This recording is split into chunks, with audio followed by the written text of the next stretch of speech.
RPN is not responsible for the views, actions, statements, or opinions of its guests, advertisers, or even its viewers. The information contained in this program is not to be confused with medical or legal advice. An appearance on this platform is not necessarily an endorsement, but as always, we encourage you to do your own research. Enjoy the show.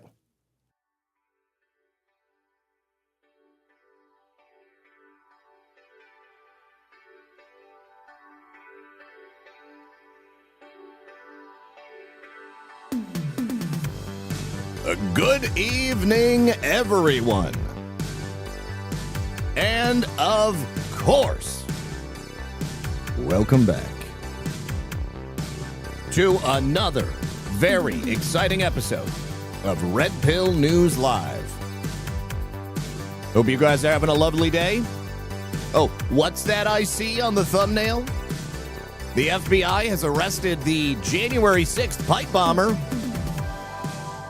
Man, I remember not that long ago when people said, "Where's the pipe bomber? Why haven't you arrested the pipe bomber?" Give it time. Let him cook. It's not as easy as just showing up and tearing somebody's car door open or smashing in their walls. But we got him. And it seems like there is a lot of evidence, unimpeachable.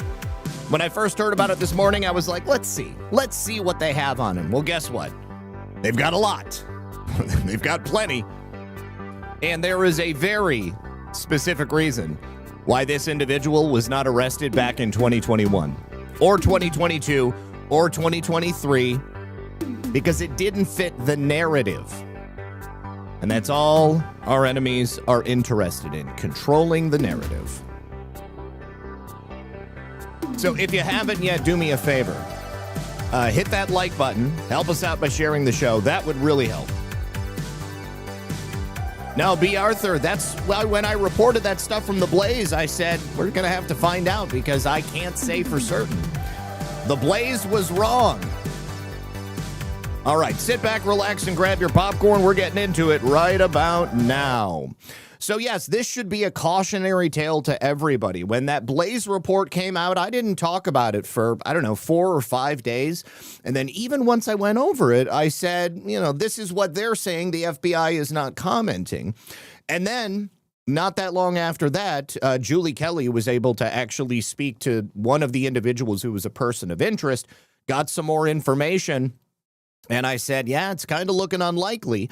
So now here we are. Maybe what the Blaze did was necessary for the FBI to get out there and do what needed to be done. But it just goes to show, I think, that the person that the Blaze claimed was the pipe bomber is probably going to have a multi-million-dollar lawsuit against them. So yeah, definitely before you go accusing people of doing things and, before you use gait analysis to identify somebody, might be a good idea to get just a little bit more information. Now, doesn't mean that the person the Blaze has identified isn't maybe somehow tangentially connected to the events that took place that day. We'll talk about all of that in a little bit, but I wanted to give you guys an update on Ed Bombas, who we spoke about yesterday, the 88-year-old gentleman from Brighton, Michigan, who is now going to receive $1.5 million in donations from people all over the world. It turns out that Ed is not even aware of how much money has been donated to him. And his employers at Meijer, along with his son and some other people in the community, they're actually going to present him with an account with the money already in it in a special surprise ceremony that's going to take place at Meijer's, where he works. So his son has been helping him out for the last several years, and apparently they're very close. His son is 63 years old, and he still can't believe it. I mean, and more money continues to pour in. He said it's just amazing. Both of us were pretty much amazed at how this story affected people around the world. Somehow, I guess it hits a nerve with people. You can connect emotionally, and it makes them want to reach out and help. It's amazing how things like this bring out the best in people, and I totally agree. So I can't wait to see the video of when Ed receives this money and realizes that he's now going to be able to retire. He's going to be able to live the life that he and his wife had been promised when he worked at General Motors and retired from General Motors. Here is a picture of Ed with Samuel Wiedenhofer. That's the Australian influencer that flew across the world to meet him. Yesterday, we saw a little clip from Ed being interviewed on the local news. He just seems like such a decent guy. And I think that it couldn't have happened to a nicer person. You know, certainly somebody who wasn't expecting it. That's the best way that I think that charity can be given, is somebody who is not asking for it. There you go. All right. Now, we have an update coming from the Senate Republicans. I give a lot of flack to Senate Republicans for basically doing nothing most of the time. They sit around like hot bags of wind, arguing about this or that and not voting on things that they should be voting on. As an example, the SAVE Act, which was passed in the House like earlier in the year, this is one of the election integrity pieces of legislation that President Trump had demanded from his executive order when he first came into office. It's been sitting in the Senate just gathering dust, like so many pieces of evidence at the Federal Bureau of Investigation. But that includes a whole bunch of confirmations for President Trump that have not passed through. Well, today, the Senate Republicans have just filed to confirm 97 new Trump nominees. So these are going to be judges, people working in various parts of the government that President Trump nominated when he first came into office. I think that Jared Isaacman is undoubtedly going to be getting his position as the head of NASA. He had a confirmation hearing the other day. So now these nominees are going to be fast-tracked, and we're going to have all of these positions filled. There are still more to go. There are many, many more positions that need to be filled. And again, the Senate is literally sitting on them.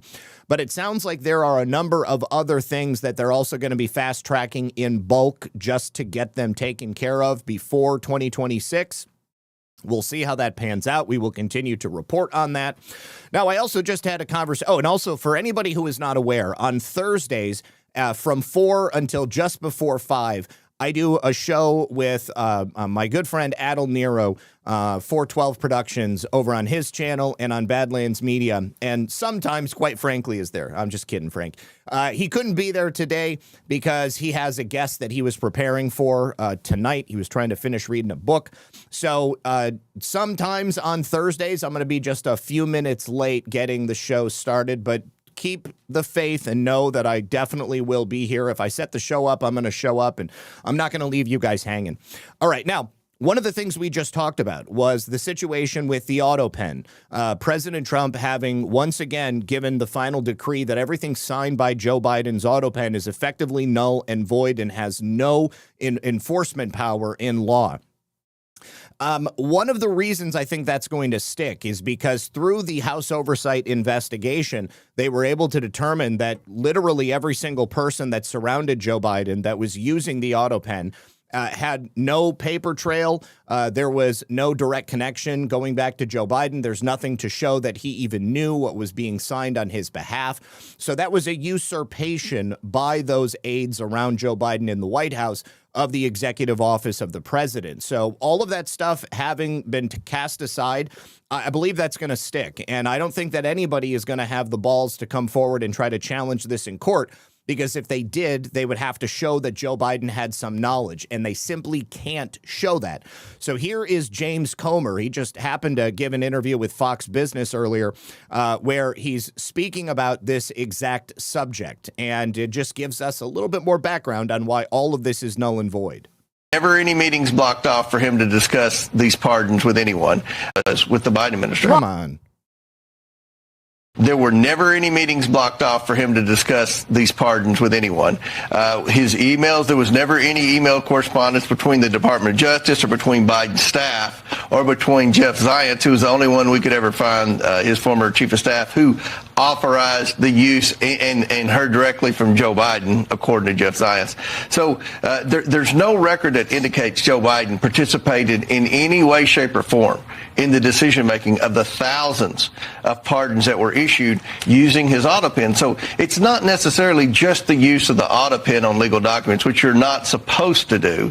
It's the fact that Joe Biden was, his cognitive decline was being covered up by his inner circle. I don't think anyone in America doubts that now. But also, there's no record to indicate that he had participated in any decision making. And that's the problem. Only the President of the United States has the authority to issue pardons, not some unnamed bureaucratic staffer, which is what the case was with the Biden administration.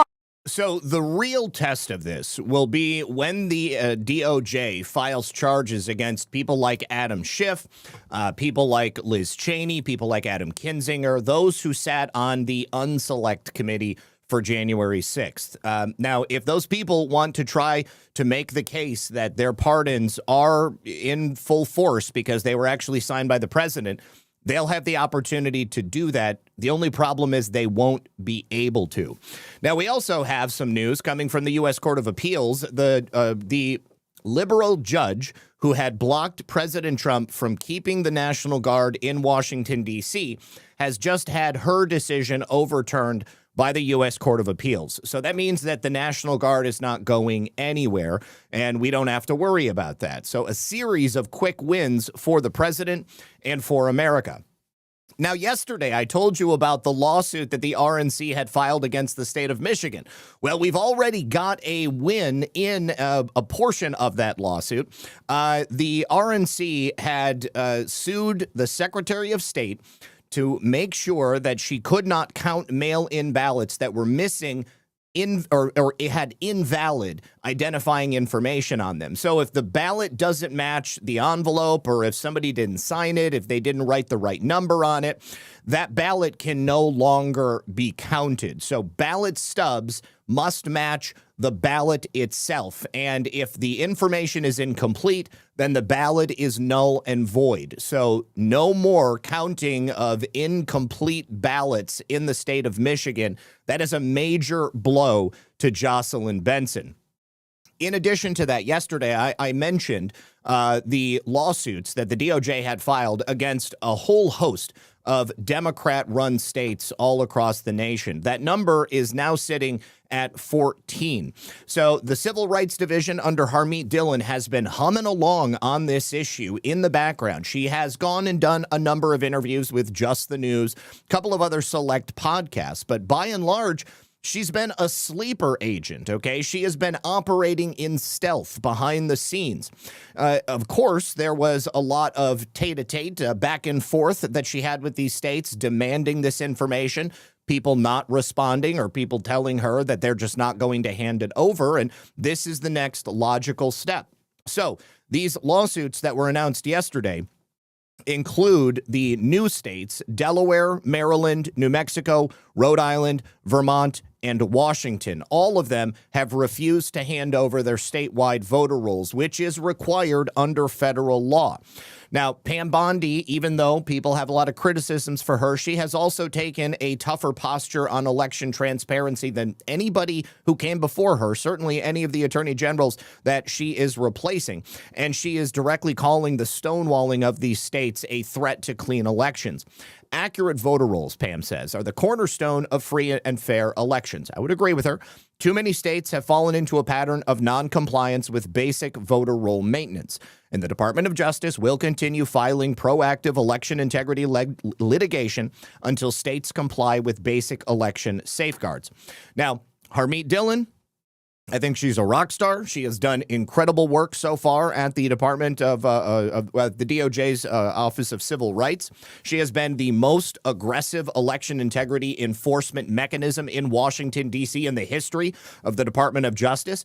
But she is directly calling out these states and their non-compliant activity as a intentional undermining of public trust. Let's take a listen right here as Harmeet discusses the problems that she and her office have found in these various states that are refusing to turn over that information. Everything is fine, but when you start getting your hands on these voter rolls, tell us some of the things that your staff has been able to find that show that these voter rolls are not only outdated, but potentially corrupted. Yeah, well, I don't want to get into specifics before we've completed all of our review. And every time we get new data, we're then, kind of updating our analysis. But there are definitely people on the voter rolls of every state who don't belong there. They're dead. They've moved. They're registered multiple times.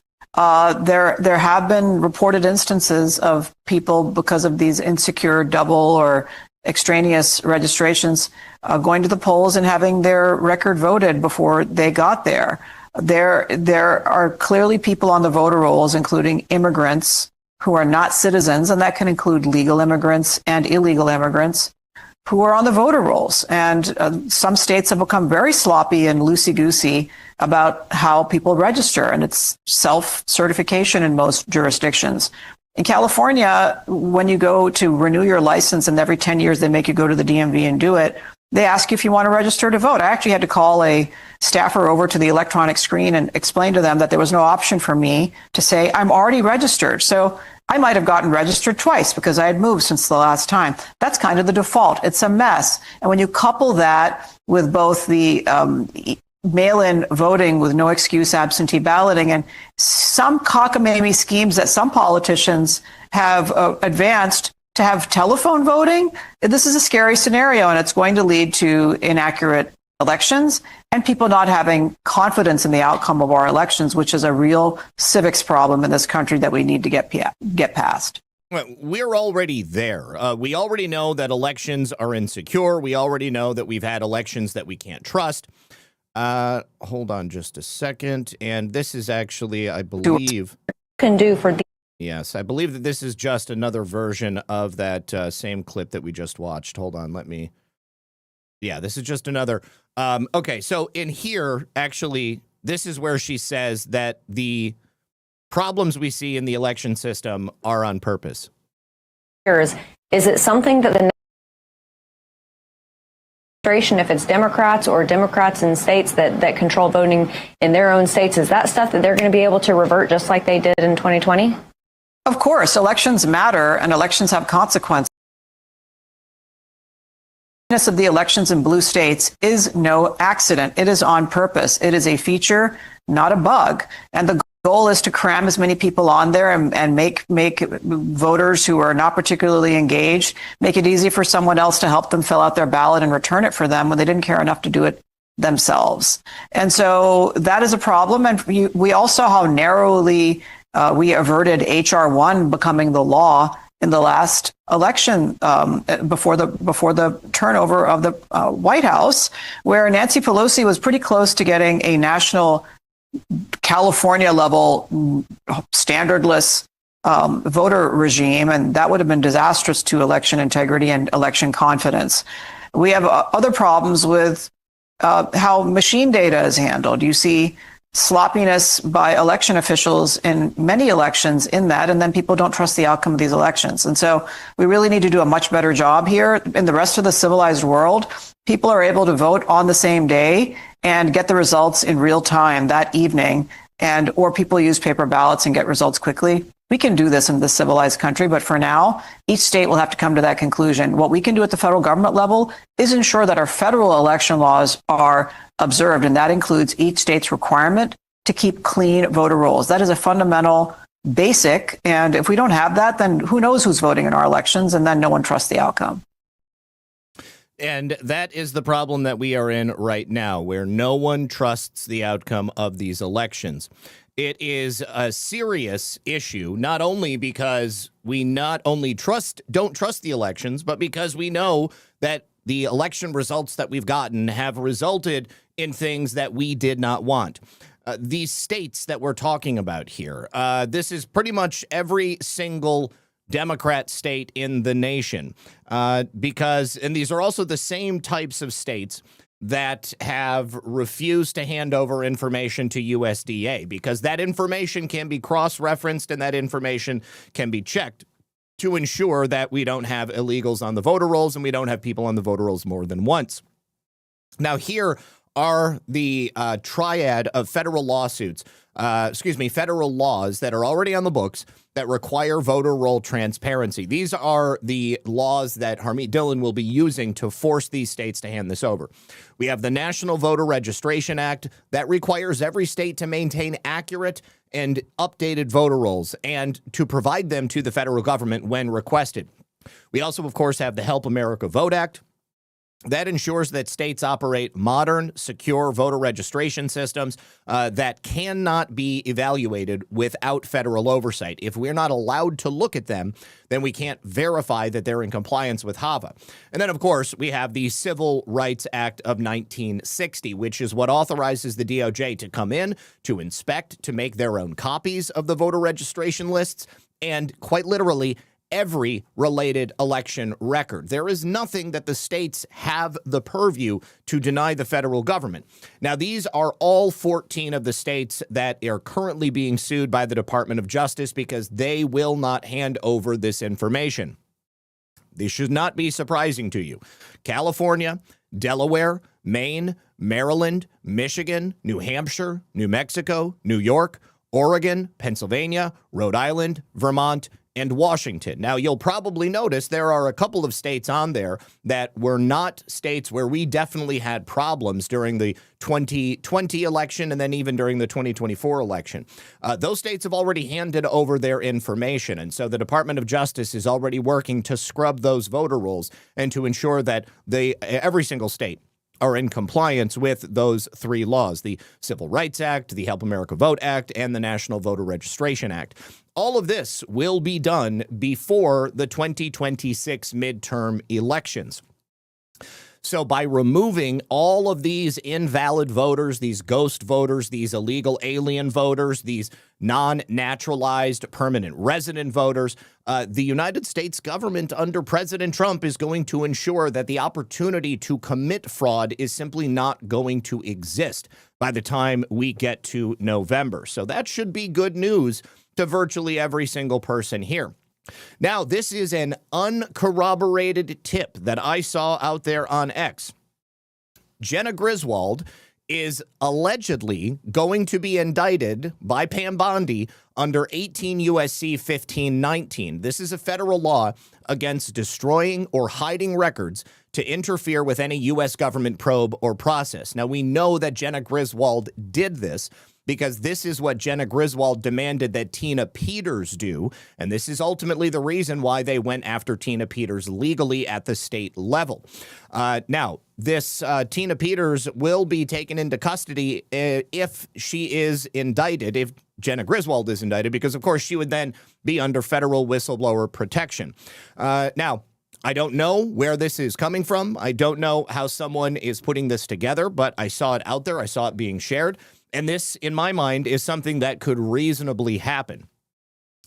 During the 2020 election and the time after the 2020 election, Jenna Griswold and her team wiped all of the digital evidence. That was the reboot and the rewriting of all of those Dominion machines. Then they swapped out the hardware to make sure that you weren't going to be able to go into the old hardware and find the evidence. And then, of course, they tried to blame Tina Peters. They turned her into a scapegoat. They claimed that she was trying to influence the outcome of the election. So they destroyed the proof. They replaced the physical evidence, and then they jailed a whistleblower. Griswold's office also ordered the Trusted Dominion build update in May of 2021. This was immediately after Tina Peters had come publicly forward about the red flags in the 2020 election, pointing out all of the so-called glitches that were occurring, unexplained surges of voters in her county. And by doing this trusted build, it reset the Dominion machines all across the state of Colorado. This is where Jenna Griswold effed up in a federal legal stance. It erased the logs, it erased the security files, it erased the ability of the federal government to come in and do an audit trail that could have then proved whether or not there were fraud or whether or not there were simply errors that were occurring. And Tina Peters' pre-wipe backup shows exactly what Jenna Griswold deleted. There was vote adjudication records and firmware histories that Tina Peters was able to get out of there before they locked her up. Now, the penalty for Jenna Griswold, if the DOJ goes after her, and I believe that this is an easy case to prove, she would get up to 20 years in prison, plus there would be legal fines that come along with it. Now, this, if it happens, is going to happen quickly because the statute of limitations is up in this case in May of 2026. So keep your eyes open on Colorado and what's happening there, because as I just showed you, Colorado is one of those states that does not want to participate in the federal government's audit trail to determine whether or not their elections are clean and something that you can track. We all know they're not. So I would imagine that Jenna Griswold is probably going to be in major legal jeopardy very quickly. We've already had the request from the federal government to move Tina Peters out of state custody and put her into federal custody. I believe that, and I said this, initially at the time, that could very likely be an attempt to get Tina Peters into federal custody so that she could be a federal whistleblower.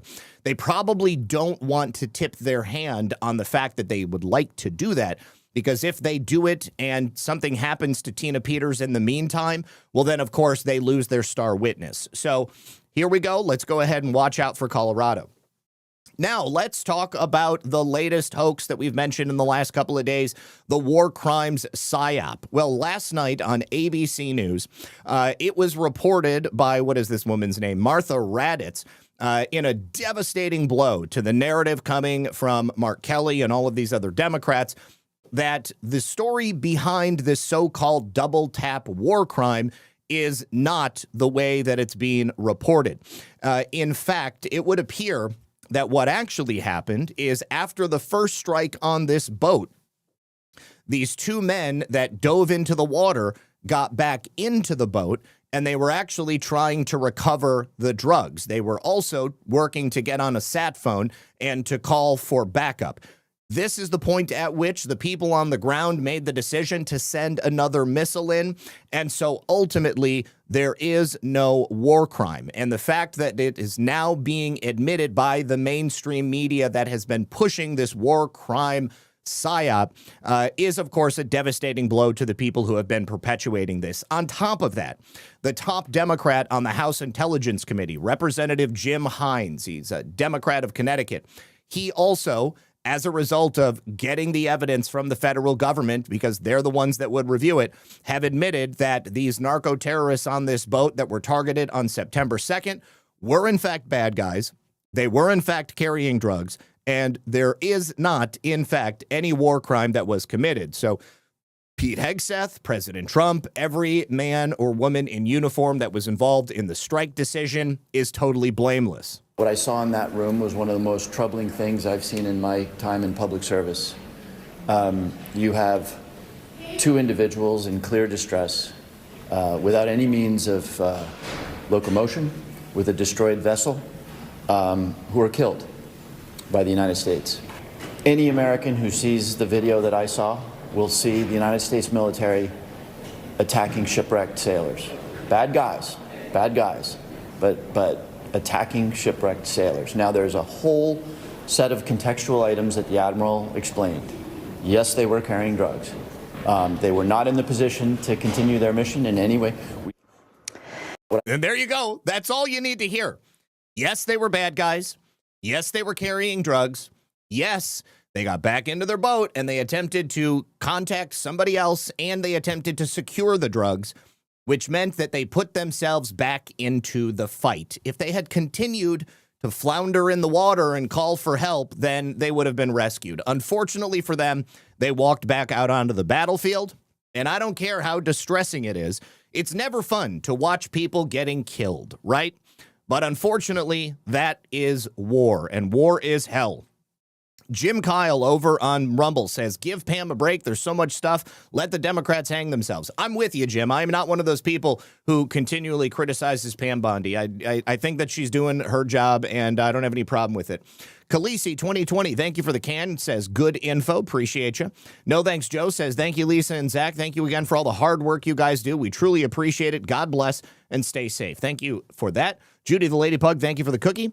And Filter Dog says BLM and Tifa related. We will get there, Filter Dog. You are always one step ahead, my friend. I should have you doing research for me. All right. Now, this story actually came out 2 days ago, or maybe yesterday, but I didn't get a chance to talk about it. In an effort to try to further impeach the character of Secretary of War Pete Hegseth and to get him impeached, largely because I think they knew that this war crime PSYOP was folding, there was a leak of a classified Inspector General report from the Pentagon that was given to reporters yesterday. Now, this report was characterized to have been a breakdown of what happened with Signalgate. And the Pentagon Inspector General found, allegedly in this report, that Pete Hegseth's signal chat violated regulations and may have put U.S. personnel in the region at risk. Now, the report allegedly said that Pete Hegseth did not share classified information in the Signal Houthi chat. But of course, the information was leaked by the mainstream media, and they attempted to use it to further impugn the character of Pete Hegseth, and their ultimate goal is to get him impeached, just like they want President Trump impeached. Well, guess what? The leaker of this report turns out to have been Senator Mark Kelly, one of the seditious six, the very man who likely is going to be called back to active duty so that he can be court-martialed, and he has just put himself into an even greater position of legal jeopardy. The leaking of this information is a violation of 18 U.S.C. 798. Let's just go ahead for shits and giggles. Let's pull that up. 18 U.S.C. 798. Okay, this would be disclosure of classified information.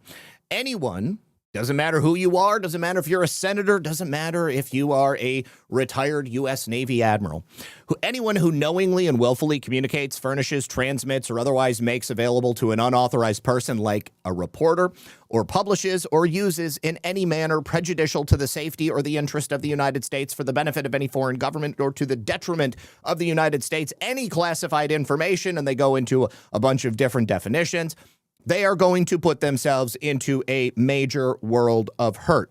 So Senator Mark Kelly, for this particular indiscretion, is looking at prison time for this alone. You combine that with the seditious activity that he engaged in previously, and he has just compounded his problem. Now, here is the problem for Senator Mark Kelly and the leak that came out yesterday. The Pentagon Inspector General has now officially released that 84-page report. And guess what? It confirms that Pete Hegseth did not share classified information in the Signal Intelligence Group. So, in this group, there is no violation. There is nothing to indicate that Pete Hegseth did anything to put anyone at risk. And although it may claim that Pete Hegseth's signal chat violated regulations, nobody was in trouble. Now, here's the thing. I don't know how this violated regulations because, of course, Signal was an approved channel for the use of communications behind the scene for all of these people. And if anybody is going to get in trouble, I would imagine it would be Mike Waltz. Mike Waltz is the guy who got kicked out of his job and sent to the United Nations, a much less glamorous job than what he was doing before. So once again, we have another psyop that has quite literally collapsed at the feet of the Democrats. Now, we also have some additional information. We've talked recently about, of course, all of the crime, corruption, the graft that is taking place in Ukraine. Did you know that just like the Vindman brothers, Senator Mark Kelly also has a twin brother? And funnily enough, his twin brother is also connected to that criminal government that is currently running Ukraine. Now, Zelensky had another aide that was forced to resign last week. His name is Yermak. Yermak was found to have been taking part in this crime wave that was stealing money that was meant to fund heating and energy production in the Ukrainian nation. And now it would appear that Mark Kelly's brother has a direct connection to him. President Trump shared numerous posts on Truth Social talking about, first of all, the 6 seditionists and why they should be arrested. He said, many great legal scholars agree that the Democrat traitors that told the military to disobey my orders as president have committed a serious crime, a crime of serious proportion. And the traitors that told the military to disobey my orders should be in jail right now, not roaming the fake news networks trying to explain that what they said was okay, because it wasn't and never will be. It was sedition at the highest level, and sedition is a major crime. There can be no other interpretation of what they said. So, bad enough for Mark Kelly, but Mark Kelly's brother is now also in a piece of, a pickle on his own. So, Zelensky enlists the twin brother of Mark Kelly to raise $2.8 billion for, get this, a USAID-created propaganda arm. This new organization would target U.S. voters and politicians. A lot of that money moves anonymously via crypto, and observers who have investigated this have taken note that this is a major conflict of interest because the brother of Senator Mark Kelly is essentially helping to run a foreign influence operation targeting the very government that his twin brother is serving in. Now, United 24 was created by Ukraine's Ministry of Digital Transformation. They created United 24 using a USAID funding vehicle. They appoint Scott Kelly, the brother of Senator Mark Kelly, as the ambassador to United 24. Then Scott Kelly helps to raise money for this propaganda arm. Now, since the time that it was founded, Scott Kelly has raised $2.72 billion. And as I said, much of it goes through cryptocurrency. You can avoid a lot of legal hassles with banks and money laundering laws. And United 24 produces coordinated messaging that is marketed as fact-checking and anti-corruption efforts. But in practice, they actually operate as a propaganda arm that is working to shape U.S. public opinion and also, very importantly, congressional support for the war in Ukraine. So, Scott Kelly's United 24 funding via cryptocurrency would be easy to say is actually money laundering. It's been suspected because the downfall of FTX may have had some part to play in this. In May of 2024, the Ukrainian aide to Zelensky, Yermak, met with ambassadors of the United 24 organization and their fundraising platform. And here in this piece, head of the office of the president of Ukraine, Andrei Yermak, met online with ambassadors of United 24 fundraising program. One of those ambassadors was Scott Kelly, the twin brother of Mark Kelly. He thanked the ambassadors for supporting Ukraine from the first days of the full-scale Russian invasion, and he spoke about the preparations for the Global Peace Summit. Andrei Yermak urged to spread the idea of the summit and information about it. Together with our results on the battlefield and success in diplomacy, the Global Peace Summit is of utmost importance. Well, it was just last Friday that the head negotiator for Zelensky met with U.S. and Russia, but he had to resign after his apartment was raided in the morning as he was meeting with this delegation. And Andrei Yermak has been the right hand of Volodymyr Zelensky. He's been involved in many different operations in Ukraine.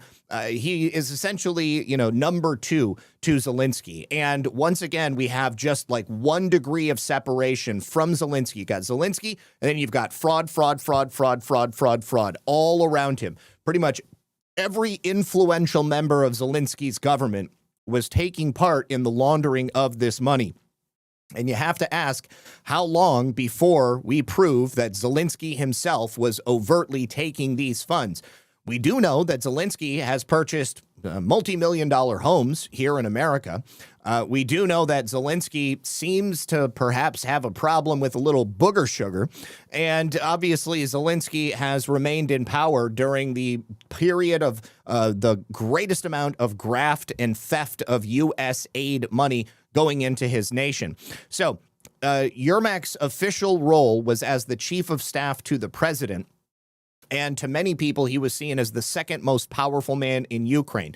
I find it highly doubtful that Yermak would be engaging in this fraud and in this theft of state money so close to Zelensky, and Zelensky would, A, know nothing about it, and B, not be taking part in it. This was one of the reasons why the negotiations for peace with Russia were briefly derailed last week, because of this raid on Yermak's apartment. So we'll see where this goes, but I think that the United States government should do an investigation into Scott Kelly and see perhaps where his money is. How much money has Scott Kelly gotten from these cryptocurrency transfers into United 24? And what's going to happen to United 24 now that USAID is actively shut down? They're not going to be able to fund themselves unless they have a lot of that nearly $3 billion left. Now, I didn't even get a chance to talk about this yesterday, but Democrat Senator Mark Warner essentially asked for a military coup to take place against President Trump. He, in an interview, said that he had hoped, and many of us hope, that the military would save us from this president. Let me play the clip for you, and you tell me how you interpret it, because immediately I interpreted it in the same way I interpreted the Seditious Six video. They were speaking to the rank and file of the military, suggesting that they should not follow the orders of the commander-in-chief. Well, Senator Mark Warner is speaking to the people leading those rank and file and suggesting that they engage in a direct, seditious rebellion against the president. The uniformed military may help save us from this president and his lame people like Hegseth, because I think their commitment is to the Constitution. And how would they save you from this president? It is the exact same playbook that Alyssa Slotkin and the Seditious Six used. Now, almost immediately, as soon as Mark Warner said this, pardon me, he faced a wave of outrage from users on social media. He, of course, is fully aware of the chain of command.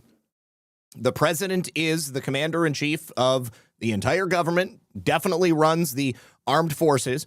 He gives orders, and then those orders go down through that chain of command. To suggest that a sitting U.S. senator would essentially speak directly to the men and women in uniform and suggest that they should save him and the rest of America from the president of the United States. I mean, that is revolutionary talk right there. Now, critics have pointed to 18 USC 2387. This is, again, activities affecting armed forces generally. President Trump looked to this code as well. It's a criminal statute, federal statute, that criminalizes attempts to influence the loyalty or the obedience of U.S. military personnel. It's what Mark Kelly did. It's what the Seditious Six did altogether. But from the code itself, whoever with intent to interfere with, impair, or influence the loyalty, morale, or discipline of the military or naval forces of the United States advises, counsels, urges, or in any manner causes or attempts to cause insubordination, disloyalty, mutiny, or refusal of duty by any member of the military shall be fined under this title or imprisoned not more than 10 years or both, and shall be ineligible for employment by the United States for the next 5 years next following his conviction. So that would immediately invalidate all of these people from holding office as an elected official in Congress or otherwise. Senator Warner, in my opinion, broke the law in the same way that the Seditious Six broke the law. And I have to believe that the DOJ and President Trump's administration is paying attention, because this has gotten a fair amount of attention since he made this statement. Now, let's dive in just a little bit deeper on the issues of these Seditious Six, because the question has been asked, where did they get this idea from? I mean, there was talk from Ruben Gallego about how there definitely was a plan, there was a script, there were supposed to be others, including himself, that were involved in this, but nobody has come forth yet to say, I wrote this script or it was our idea. We don't know whether it came from one of these six, whether it came from the CIA, whether it came from the DNC. But at the end of the day, the effect on America has been a weakening. It has been an attempt to throw chaos into the ranks of the military. But in order to truly prosecute this as an executable crime, we have to figure out where it began. Well, about a month before these Democrats released the video, a man by the name of Tom Nichols. He's a columnist for The Atlantic and an avowed never-Trump Republican. And in this article for The Atlantic, he writes the following: "The civil-military crisis is here. To capture a democratic nation, authoritarians must control three sources of power: the intelligence agencies, the justice system, and the military. President Donald Trump and his circle of would-be autocrats have made rapid progress towards seizing these institutions and detaching them from the Constitution and rule of law. The intelligence community has effectively been muzzled, and the nation's top lawyers and cops are being purged and replaced with loyalist hacks. Only the military remains outside of Trump's grip. Despite the firing of several top officers and Trump's threat to fire more, the U.S. Armed Forces are still led by generals and admirals whose oath is to the Constitution, not to the commander-in-chief. But for how long?" Now, obviously, everything that Mr. Nichols says in that passage is completely wrong. The military is definitely within President Trump's grip. I would say that among military, President Trump probably enjoys a greater level of support than certainly Joe Biden did or Barack Obama, and his support has only grown since his first term in office. It's also President Trump's administration that sought to right the wrongs of the unlawful orders that came down during the Biden administration, where they forced men and women in uniform to take a highly questionable jab that a lot of people felt they had no choice to take. And then for the people who didn't take it, they ended up losing their careers and getting kicked out of the military, and all of that is being righted. But listen to this next part. Pay special attention to what Nichols says here. Trump and his valet at the Department of Defense, Secretary of Physical Training, Pete Hegseth, sounds like he's jealous, are now making a dedicated run at turning the men and women of the armed forces into Trump's personal and partisan military.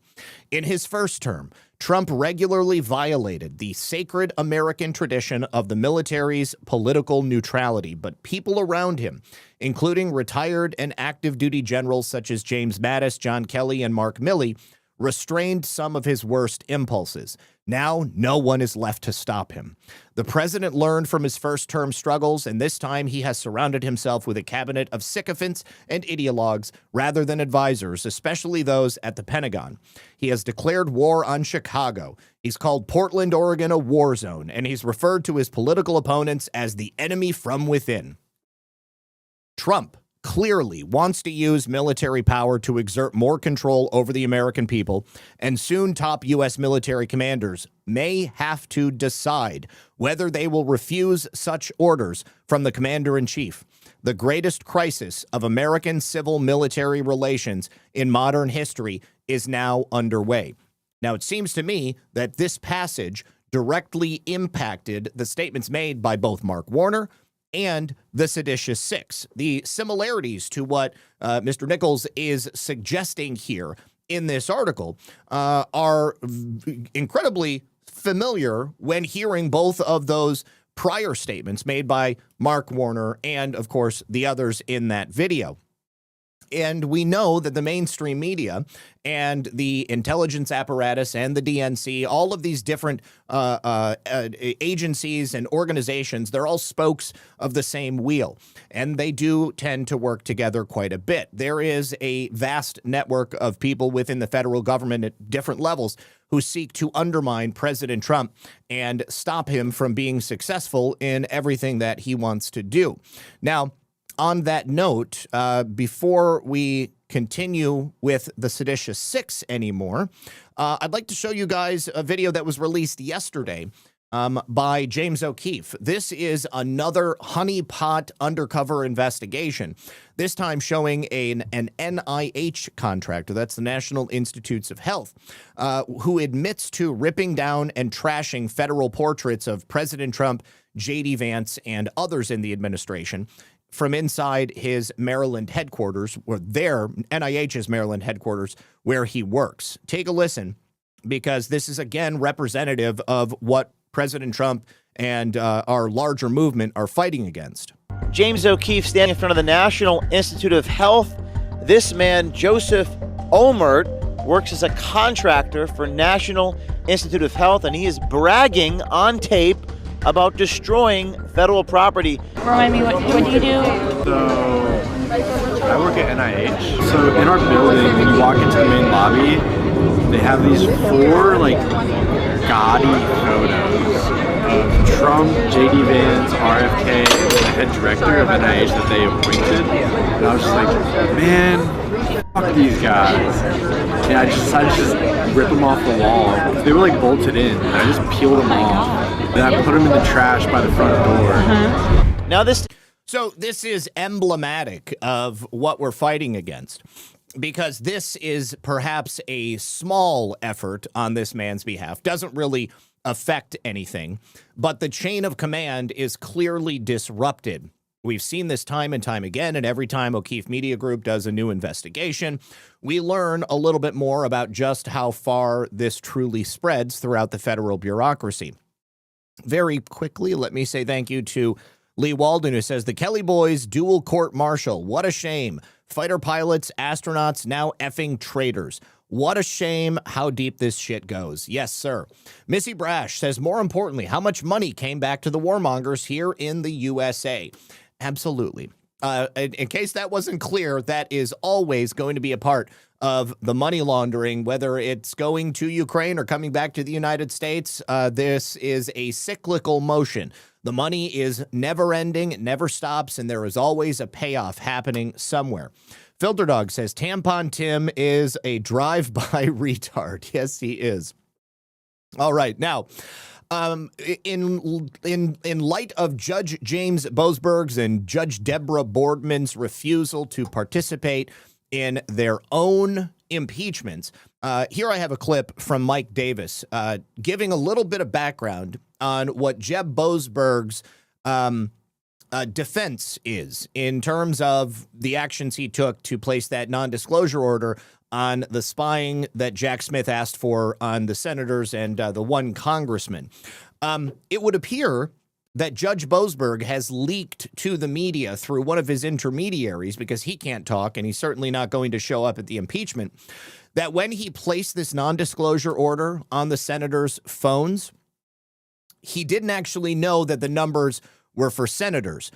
Well, let me actually just debunk that for you real quickly, because for Jack Smith and Arctic Frost to come forward and ask for these wiretaps and the data from these phones, you must identify who your targets are. And there's no way that Jeb Boasberg would have just given Jack Smith a blanket spying warrant on 8 different phone numbers that weren't explicitly identified as somehow being relevant to the investigation. So let's hear from Mike Davis.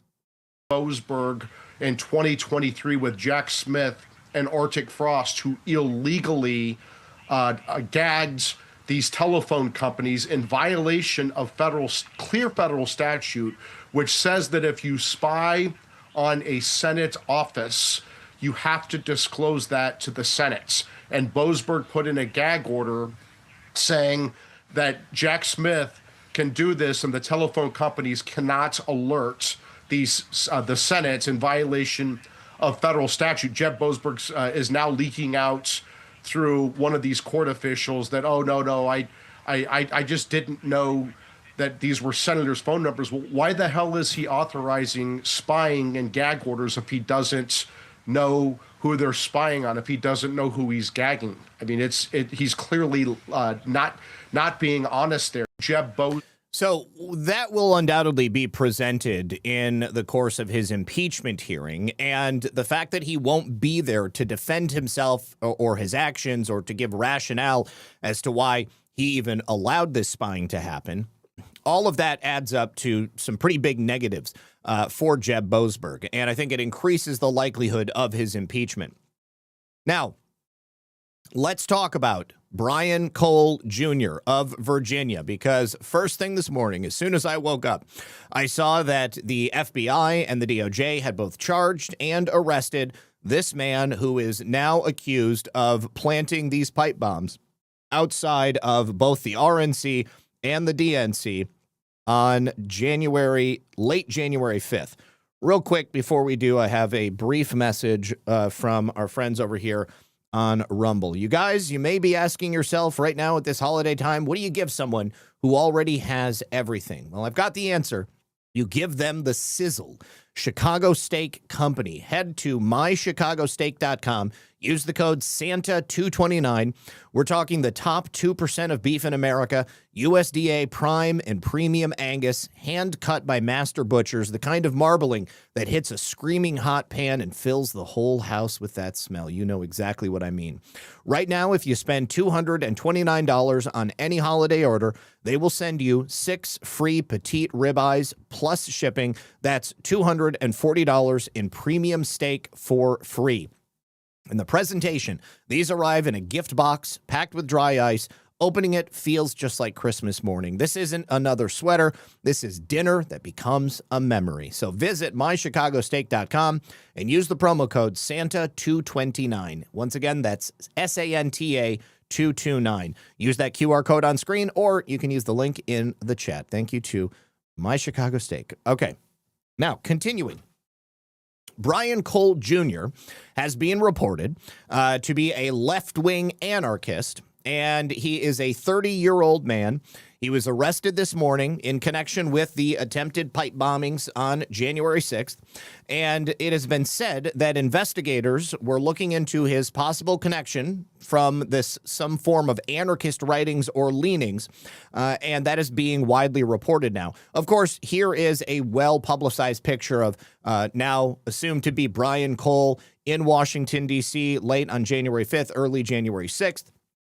This is the home that he lives in the suburbs of Washington, D.C. This is in Virginia. The FBI raided his home, and they also raided the business of his family. Now, we're going to talk about all the evidence that they have against him, but they were able to catch him on camera, of course, skulking around the Capitol the night before the inauguration of, not inauguration, the certification of the 2020 election. And through this, they were able to get to other pieces of information. Now, there was a statement given by his grandmother. Her name is Loretta. She denied that Brian Cole Jr. would have anything to do with this. She said he's an innocent, he's sort of autistic-like, so he doesn't understand things, that he allegedly has no political leanings. She said he's almost autistic-like because he doesn't understand a lot of stuff. I hope he's not talking. He's very naive. He would not hurt a fly. He's just not that kind of person. I don't believe this at all.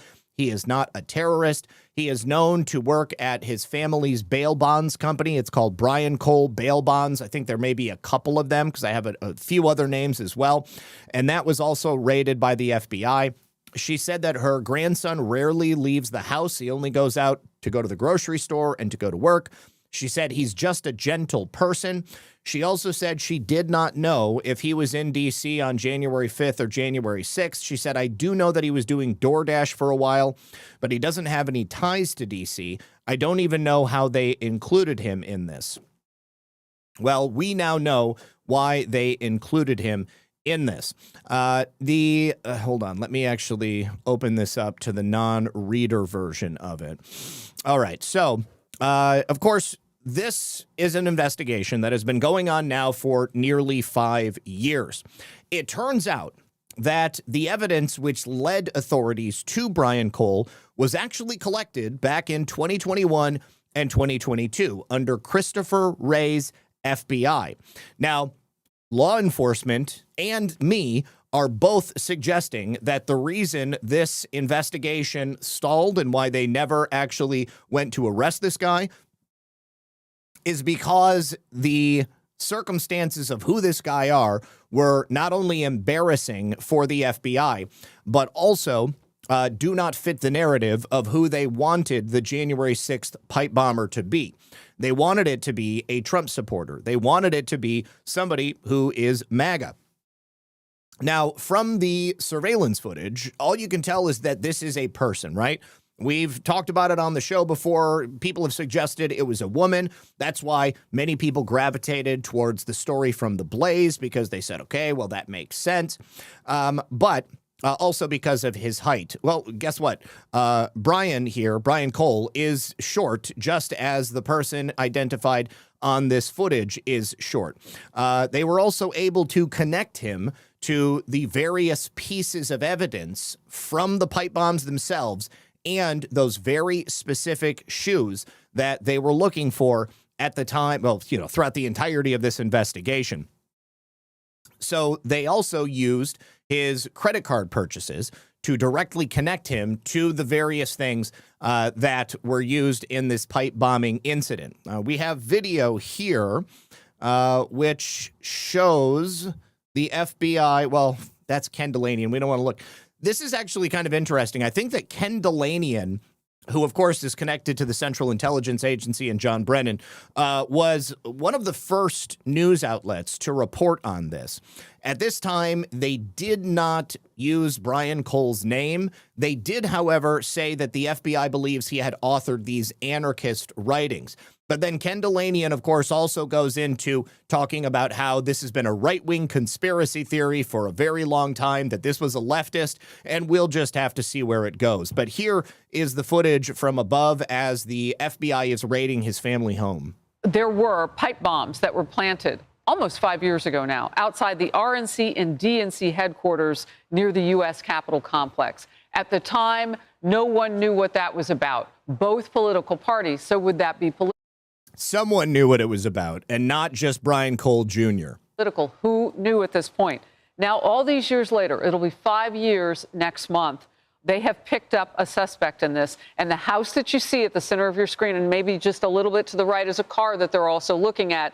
These are the federal authorities who are in that cul-de-sac in Woodbridge, Virginia, looking for evidence. And they've been coming and going from the car that we could see with stuff that they're bringing out to that sort of collection zone that they've made.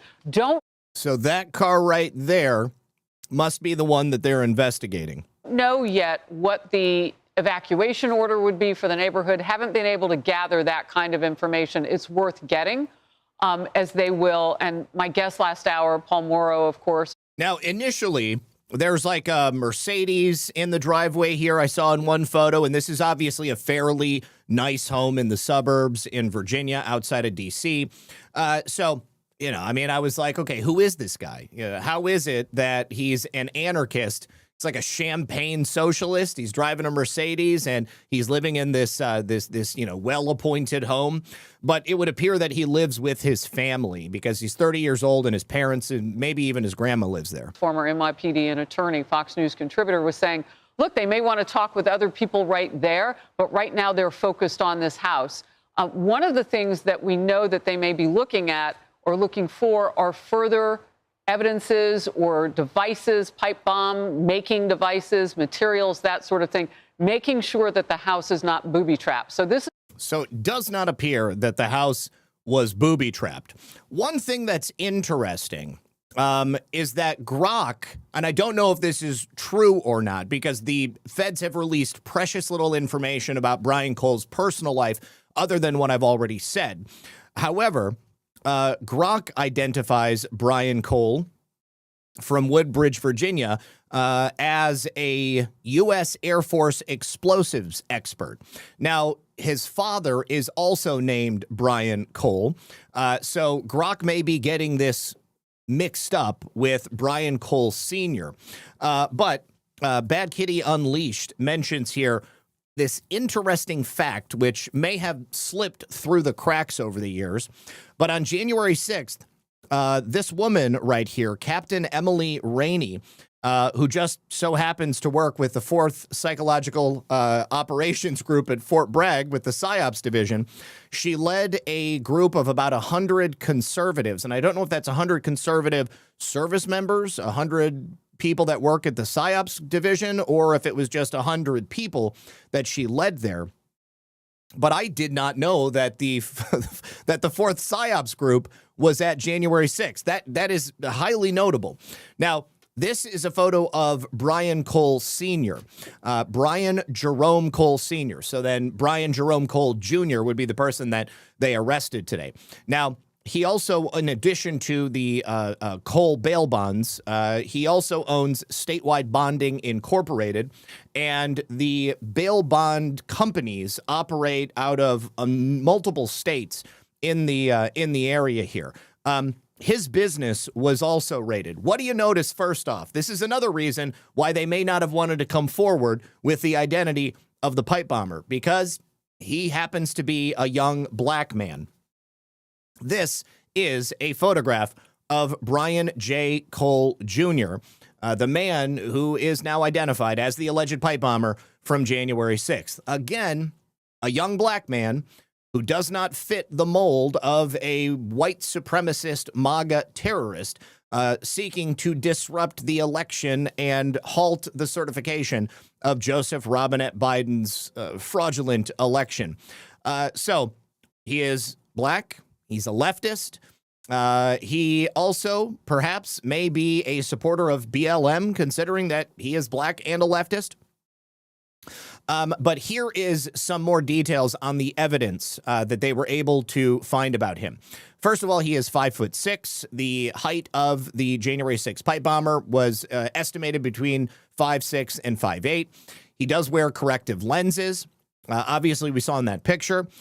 During 2019 and 2020, Mr. Cole had purchased multiple items that were consistent with the components that were used to manufacture those pipe bombs that were placed at the RNC and DNC, and he used accounts to purchase these items from physical retail locations in Northern Virginia. So they were able to actually track down where those components had been purchased at. In addition to purchasing each type of component, not just some of them, but every component of these bombs used to make them, Cole also purchased equipment that would facilitate the manufacturing of a pipe bomb. Here's the other thing. Provider records also show that Cole's cell phone had connected to provider cell phone towers, consistent with his cell phone being in the areas of the RNC and the DNC on January 5th, 2021.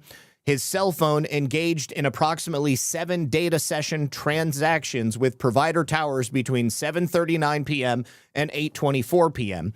And his cell phone provider's historical cell site data show the specific tower for each of the transactions, along with the sector of the tower that engaged in the transaction with Cole's cell phone. So they have him physically at the scene, even if you can't see his face. They have his purchase records for the very components that were used to produce these pipe bombs. They have the purchase records for other items that were used to facilitate the purchase of these pipe bombs. I believe that they have tracked his purchase of those shoes. And I have also read someplace that he may have had additional cell phones on his person as he was walking through Washington, D.C. That is notable because that would mean that perhaps there was some level of coordination with other people. And Pam Bondi, in the press conference for this, she also mentions that there is likely going to be other arrests forthcoming. Early this morning, Brian Cole Jr. was arrested and charged with placing the pipe bombs at the RNC and the DNC on January 5th, 2021. He has been charged with violating 18 U.S.C. 844, which is use of an explosive device. This investigation is ongoing. As we speak, search warrants are being executed, and there could be more charges to come. I'm going to let our U.S. attorney discuss that shortly. This was the work of multiple agencies working together. This morning's operation was carried out. FU 222. What, did you just fucking wake up? Give it time. Jeez, oh Pete's. Anyways, let's continue. And again, Julie Kelly says the exact same thing. Soon as I found out he was black, soon as I found out he was a leftist, soon as I found out he was an anarchist, he simply did not fit the mold of what the administration under Joe Biden and Christopher Wray's FBI wanted to put forth as someone who would commit this pipe bombing incident. Now, it is likely that he could have been a supporter of BLM, was likely that he was a supporter of George Floyd. All of these components were purchased right around the same time that the George Floyd riots were taking place in Washington. And there appears to be a race-related reason why Christopher Wray buried this investigation. So both pipe bombs were manufactured using the 1 inch by 8 inches galvanized pipe with markings consistent with a particular manufacturer. The pipe manufacturer, there was labeling on them. Cole purchased a total of 6 galvanized pipes of this size and shape on or about June 1st, June 8th, and November 16th of 2020. The purchases were made at 2 different Home Depot locations in Northern Virginia. According to the pipe manufacturer, approximately 26,000 of these items from them were sold in 2020, and over 22,000 were sold from Home Depot. Both pipe bombs were manufactured using end caps, which were used to close the ends of the 8-inch pipe. Both pipe bombs placed outside the RNC and DNC contained a mix of both black and galvanized end caps. The end caps had markings consistent with the pipe manufacturer's product labeling. Cole purchased a total of 12 black end caps and 2 galvanized end caps from 4 different Home Depots in Northern Virginia on or about October 22nd, 2019, March 10th, June 20th, July 8th, and November 16th of 2020. According to the pipe manufacturer, approximately 233,000 of the black end caps from them were distributed in 2020, including to Home Depot.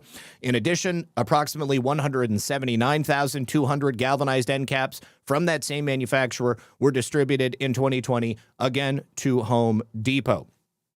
Now, here's the other thing. His family members have now also made a very brief comment outside of that comment from his grandmother. His parents appear to be divorced and remarried. His stepfather is named Earl Donnett. He said that he spoke with the FBI. The suspect's step-grandfather, Earl Donnett, said in a brief phone call to NBC News that he also spoke with the FBI about his step-grandson. However, Donnett has declined to make any additional comments. His step-grandfather appears, and this is the interesting part, appears to be a retired DHS, Department of Homeland Security, and a physical security specialist. He retired from the DHS many years ago in 2001. We can see that from Earl Donnett's, I believe this is his LinkedIn right here. He's a retired physical security specialist who was working at, who went to Christopher Newport University. He worked at the DHS from April of 91 to May of 2001. Now, I'm sure people will say DHS didn't exist before September 11th. But there was a precursor organization, and obviously that is no longer on there, so you're just going to have to put what the current organization is. So, certainly interesting that he's got a connection to the U.S. government. I wonder how deeply that connection to the U.S. government goes. So here is a clip from Julie Kelly also suggesting that it is now being widely reported that the suspected bomber had strong left-wing and, more importantly, Antifa ties, which is exactly why the Biden administration and Christopher Wray's FBI would have spent so long trying to cover it up. Again, all of the information that was used to arrest and indict this young man earlier today was in the possession of the FBI, and it was simply squirreled away in the same way that all of this other stuff that's come out recently has been squirreled away as well. Is there Antifa ties? I mean, you did mention that in your first answer. Is that just alleged at this point, that there are wing ties? It has been alleged by one corporate news outlet. I think it might have been ABC or NBC, and they had the scoops early this morning. Okay. Now, I know that some people will be dissatisfied that it took Donald Trump's FBI 11 months to even arrest the pipe bomber. But let me just present something to you. In that intervening time, President Trump, the State Department, and DHS have declared Antifa not only a domestic terror organization, but also a foreign terror organization. The Joint Terrorism Task Force was involved in the investigation into Brian Cole and his arrest earlier today. In my mind, that points to a larger domestic terror investigation taking place as a part of what they're doing. So that means, as it's been hinted, additional indictments and arrests may be coming, that there is likely going to be other people who were aware of this terror plot, Brian Cole must have had people that he was communicating with, must have had people who were aware of what he had done at that time and what he had done now 4 years into the future. And this could likely be the first major Antifa terrorist trial in the United States of America in modern times. If Mr. Cole had been arrested prior to this, I imagine that as soon as they were able to prove that it was him beyond, up to a point where they could get a grand jury indictment, that they did. Okay, I don't think that the administration waited around, but the timing of this is better now than it would have been if it had happened 6 months ago, because the threshold of punishment is now far greater. And the propensity and likelihood of additional people within Mr. Cole's network to now be swept up and indicted and brought in as part of this case and as part of a larger Antifa domestic terror organization case, it's much, much better. One of those, it might have been Fusion Ken actually, that this individual had what he called anti-fascist. So they report it that way, anti-fascist ties, so meaning Antifa. So Benny, again, this will raise a lot of questions and could potentially answer more questions as to why Chris Wray's FBI and Joe Biden's DOJ, although this was a hot investigation early on after January 6th, a lot of resources devoted to investigating the pipe bomb, releasing that video of this hoodie suspect, interviewing neighbors, trying to track down the purchase of those shoes that you showed, the backpack. I mean, this was a pretty intense investigation for the first few months. Then all of a sudden, everyone dropped it. And it was a cold case when Cash and Dan went in, made this a priority, devoted a lot more resources, some new agents, some new. And that right there is key, because the same agents that fumbled this investigation during the Biden administration were in control of these investigative materials when Cash and Dan came in. So immediately they got rid of those guys and they put new agents, fresh eyes with a desire to actually solve this thing onto this case. They had to start from the beginning, piecing together 3 million pieces of evidence. Apparently, they had 3 million lines of evidence that these agents had to review in order to get to the point where we could get a grand jury indictment against this kid. So this is no small feat.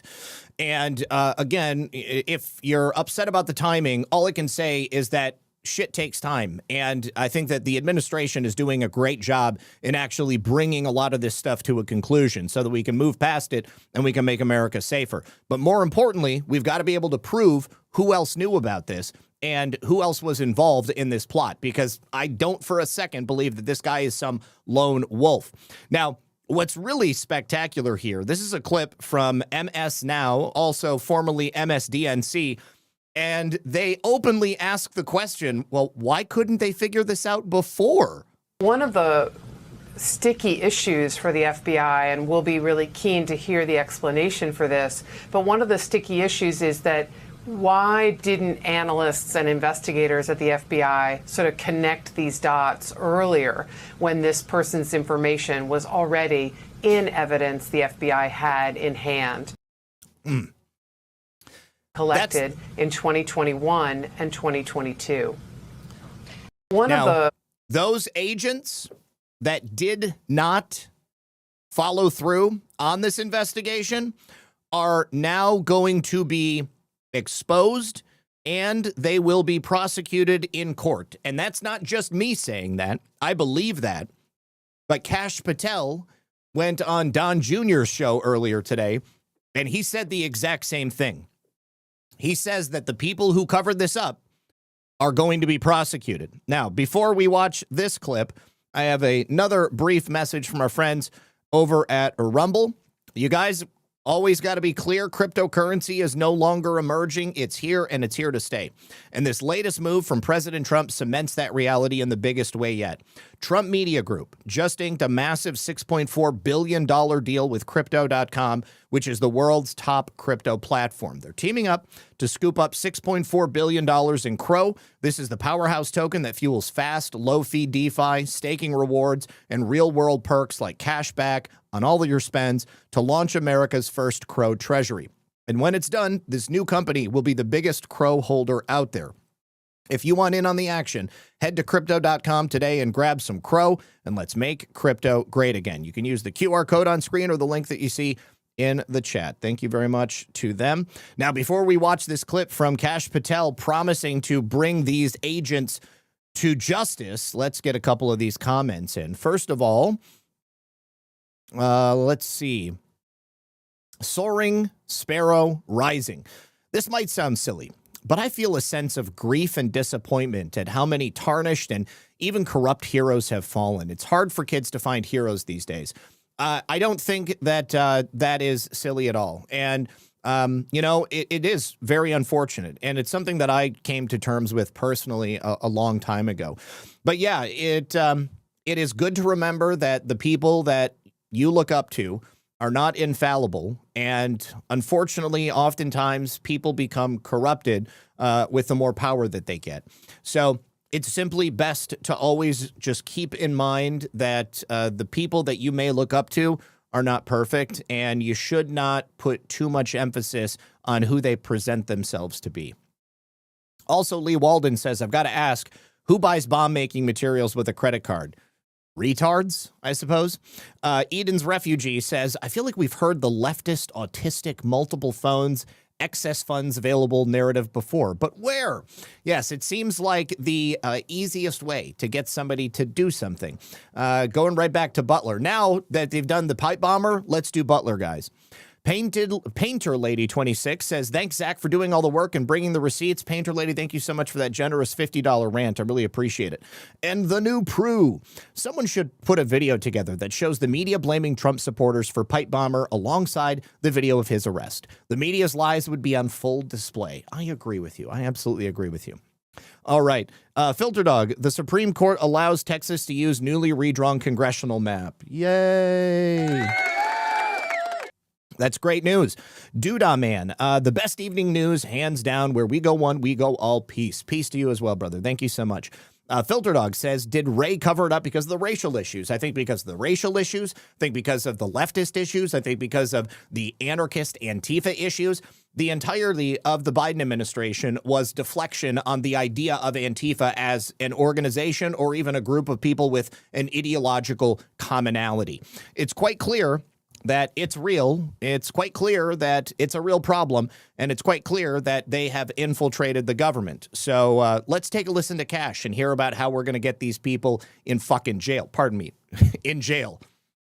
Will there ever be a look back on the way, perhaps your predecessors or other people in the FBI handled this to question those methods and motives? Again, the fact that it disappeared, from the news basically the second January 6th happened and was never brought back up again, even in the months following.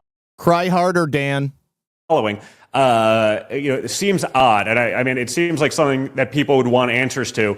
Will there be a review process on how this was conducted differently? How you guys could do this, 4 years later and in, 8 or 9 months, actually come up with a suspect versus the prior administration having 4 years, a more immediate timeline, being able to go right into it, having the immediacy of that, or, even the fact that they just didn't care, doesn't that say so much about the weaponization of justice in America today? Absolutely. And I think you're going to see it on parallel tracks. What you're going to see is as this case presents itself in court, you're going to see where we were able to collect the evidence and make the case against this suspect. And then common sense journalism and investigators are going to be able to look at it and say, why did these people do X, Y, and Z 4 or 5 years ago? That's going to make itself self-apparent. But what we're doing at this FBI is also, we have replaced this entire leadership cadre. We have pushed out 1,000 agents into the field. There's a reason this FBI has 25,000 violent offenders arrested this year alone. That's twice as many as last year. There's a reason that this FBI is going to deliver President Trump the lowest murder rate in modern history by double digits. There is a reason this FBI is out there crushing fentanyl, destroying narco traffickers, and making sure the homeland is safe and preventing spies from infiltrating our homeland and our way of life. That's what happens when you change leadership from the prior administration FBI who wanted to weaponize and politicize law enforcement to us President Trump and the Attorney General who want to just deliver law enforcement on every single front. And that's what we're doing. So you're going to see it in both lanes. All right. So be looking for agents to be held accountable. That's probably one of the best pieces of news that we've gotten. Now, Arena's law is on the books in North Carolina. And as a result of Arena's law, a 16-time shooter is now being held on a $5.3 million bond. Now, this young man likely would have just been processed and let out previously, but now they're forcing him to stay in jail because they must be tough on crime, because they don't want to see more innocent young women being stabbed to death on the train. This guy is in jail, and it means that he's not going to be able to kill or maim or wound anybody else. His name is Daquan Mills. He's 18 years old, and he's been arrested multiple times over the last several months. Now, because of Arena's law, he's not going to be leaving the jail. Let's take a listen. A bond amount that could be the new norm in North Carolina. This morning, a Charlotte teen accused in a series of shootings into homes is now in jail on a $5.3 million bond. Officers first arrested Daquan Mills last month for a shooting on Redwood Drive. He was also charged for a second shooting while in custody. Investigators say that's on top of 2 other prior arrests that Mills had for other charges. He's currently accused of crimes ranging from damage to property to shooting into an occupied dwelling. Now experts say that this could be in part due to the fatal stabbing of Irina Zarutska on the light rail this summer, which sparked national attention.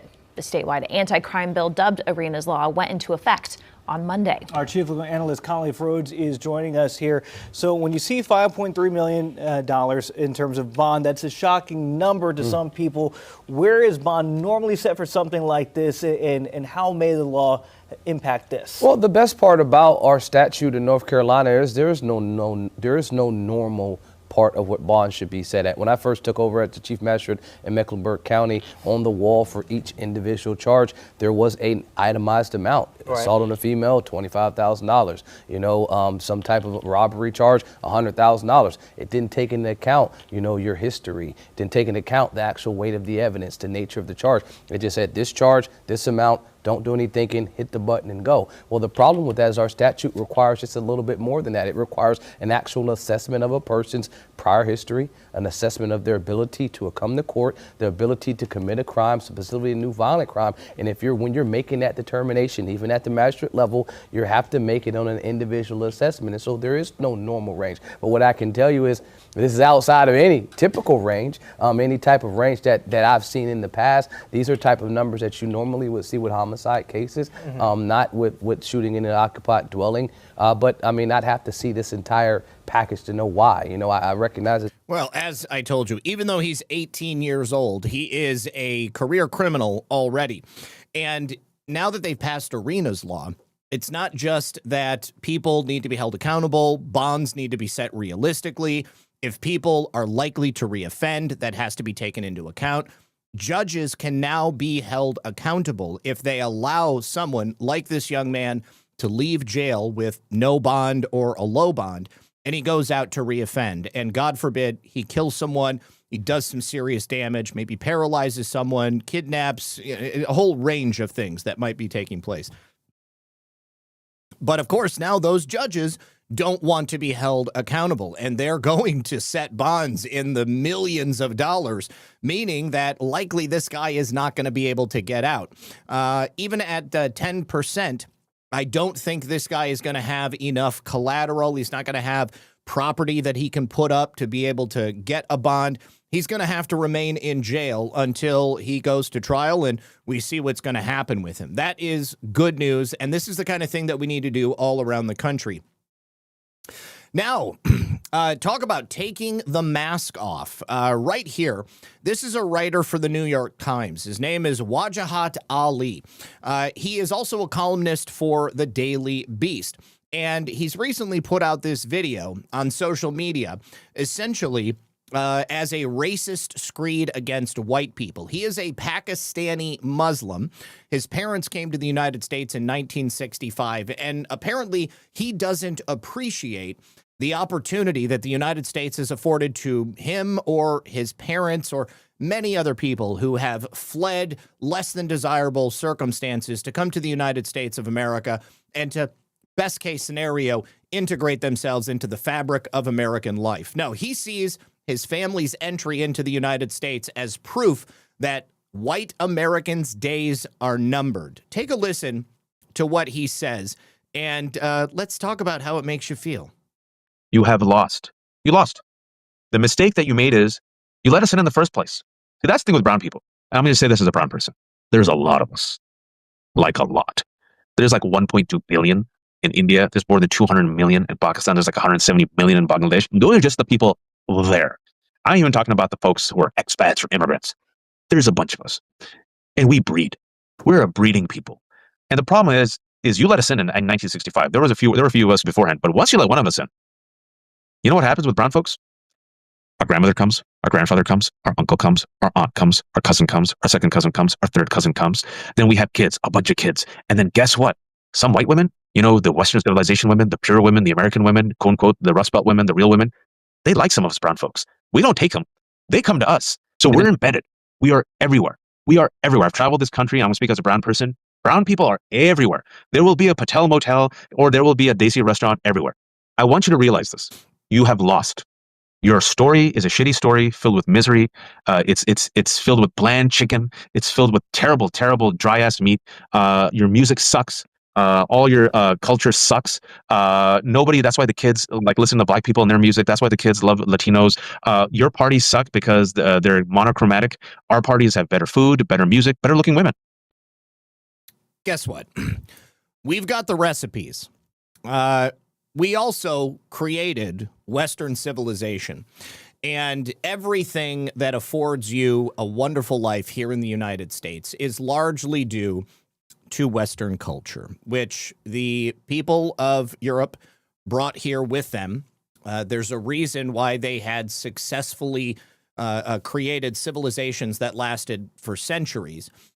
If you were still living in Pakistan, you'd largely be shitting into a public drain where you also get your drinking water from.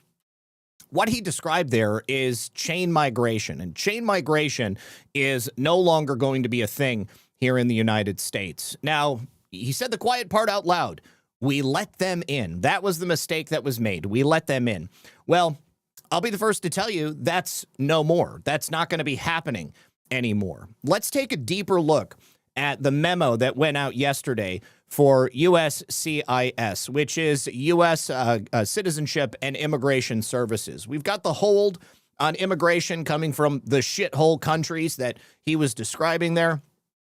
In this memo, they are increasing screening and vetting of aliens working in the United States. Now, previously, if you got a work visa here, it would be for 5 years. If you're here for 5 years, then you have a much greater opportunity to end up staying here in one legal form or another. But the maximum validity periods of some employment authorization documents are now being greatly reduced. So U.S. Citizen and Immigration Services have now updated their policy manual to reduce the maximum validity period for employment authorization documents for certain categories of aliens. This update also incorporates changes to EAD validity periods made by recent legislation to ensure proper vetting and screening of aliens. On top of the reduction of validity time for people who end up getting into the country, we also have the enhanced screening and validity questions that we talked about last week and the week before, where if you come here and you don't have a job, you're not going to get in. If you have a health or disability issue, you're not going to get in. If you're too fat, you're not going to get in. The reduced maximum validity periods for certain categories will result in more frequent vetting of aliens who apply for authorization to work in the United States. Vetting an alien more often will enable USCIS to deter fraud and detect aliens with potentially harmful intent so they can be processed for removal from the United States. Reducing the maximum validity period for employment authorization will ensure that those seeking to work in the United States do not threaten public safety or promote harmful anti-American ideologies. After the attack on the National Guard service members in our nation's capital by an alien who was admitted into this country by the previous administration, it's even more clear that USCIS must conduct frequent vetting of aliens, Director Edlow said. The maximum validity period for initial and renewal EADs will be changed from 5 years back to 18 months for several categories of aliens. That includes aliens admitted as refugees, aliens granted an asylum, aliens granted withholding of deportation or removal, aliens with pending applications for asylum or withholding of removal, aliens with pending applications for adjustment of status under INA 245, and aliens with pending applications for suspension of deportation, cancellation of removal, or relief under the Nicaraguan Adjustment and Central American Relief Act. So this change affects aliens with applications for employment authorization that are pending or filed on or after December 5th of this year, and based on any of those above categories. As required by H.R. 1, which is the One Big Beautiful Bill Act, Public Law 119-21, 139 Statute 72 on H.R. 1, signed into law on July 4th, 2025. The validity period for initial and renewal employment and authorization documents will be for 1 year or the end date of the authorized parole period or duration of temporary protected status, which has also been shut down, whichever is shorter for the following categories: aliens paroled as refugees, granted TPS, granted parole, aliens with a pending TPS application, and alien spouse or of the entrepreneur parole. So every single day, they are getting a little bit stricter on who can come in, how they can come in, and how long they will even get to stay if they do end up getting through all of those various checks that are being done. Now, yesterday it was announced that ICE has arrested yet another unvetted Afghan national. This is another one that was released into the United States during Operation Allies Welcome. This man also has suspected terrorist ties. His name is John Shan Safi, and he is suspected of providing support to the Islamic State of Iraq and Syria Khorasan, which is ISIS-K, and providing weapons to his father, who is a commander of a militia group in Afghanistan. So the DHS said that Safi is an illegal alien terrorist who entered the U.S. on September 8th, 2021 in Philadelphia under Biden's Operation Allies Welcome. He applied for TPS, but his application was terminated once Secretary Noem ended TPS for Afghans. On December 3rd, under the leadership of President Trump and Secretary Noem, ICE arrested Safi. Kristi Noem also added, today our heroic ICE officers arrested Jean Shah Safi, a terrorist who provided material support for ISIS-K. ISIS-K is also the same group that blew up the airbase in Afghanistan and killed 13 of our servicemen and women. The Biden administration brought this terrorist into the U.S. under Operation Allies Welcome. This terrorist was arrested miles from our nation's capital, where our brave National Guard heroes Sarah Beckstrom and Andrew Wolf were just shot days ago by another unvetted Afghan terrorist brought into our country. The Biden administration created one of the worst national security crises in American history. They let in nearly 190,000 unvetted Afghan aliens, only determining who they were and what their intentions were when they were already settled on American soil. President Trump has been working every day since January 20th to clean up this unmitigated national security crisis. So now this marks the third arrest of an Afghan national terrorist that was released into the country by the Biden administration in less than a week. And it doesn't even mention the one that was killed during a stop with police several months ago. We talked about that at the time that it happened. He filmed himself on his cell phone. He might have live streamed himself on his cell phone, pulling out his gun and getting ready to shoot the police that had pulled him over. The National Guard members that, of course, were shot near the nation's capital a day before Thanksgiving were, of course, as she stated, Sarah Beckstrom, who tragically lost her life, and Mr. Wolf, who is now recovering. Don't know anything else about his situation at the moment. But with now 3 that have been caught in less than a week, you have to think that there are probably many, many more out there. And the administration is now steadily going through this nation and trying to find every single one of them. And this is not a small order. This is going to take some time. In the meantime, they are going to work as fast and diligently as they possibly can. So just keep them in your minds as they do. Now take a look at this. We have twin brothers, also immigrants. Their names are Munib and Sohaib Akhtar, both 34, both living in Alexandria, Virginia, both indicted on November 13th for conspiring to delete U.S. government databases.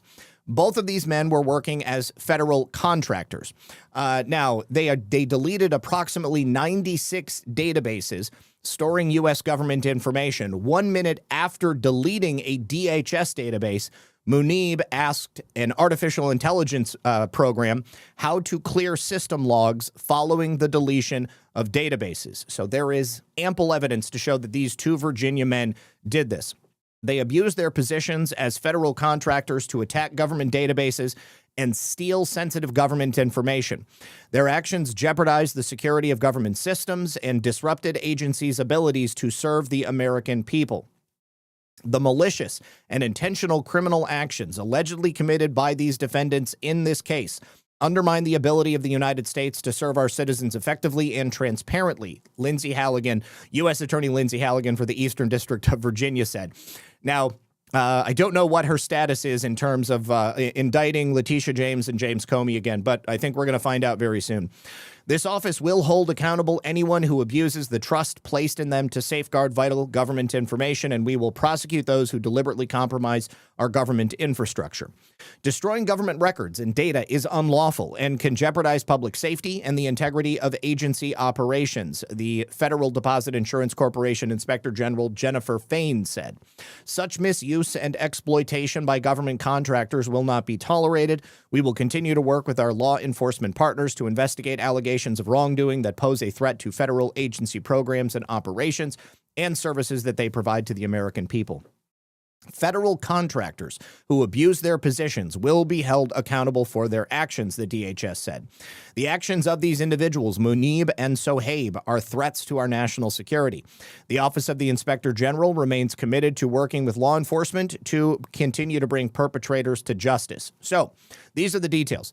According to court documents, these two brothers, indicted November 13th, were working as contractors, and following the termination of their employment, they allegedly sought to harm the company that had fired them and its U.S. government customers by accessing computers without authorization, issuing commands to prevent others from modifying the databases before deletion, deleting the databases, stealing the information, and destroying evidence of their unlawful activities.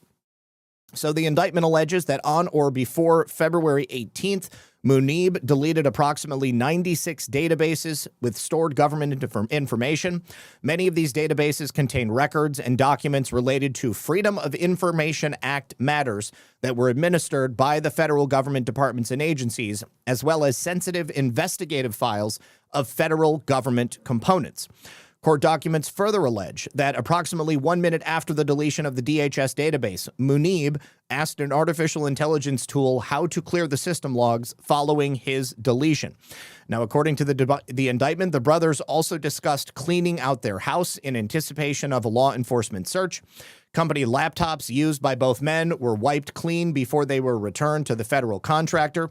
Munib also allegedly obtained information from the U.S. Equal Employment Opportunity Commission without authorization after he was fired.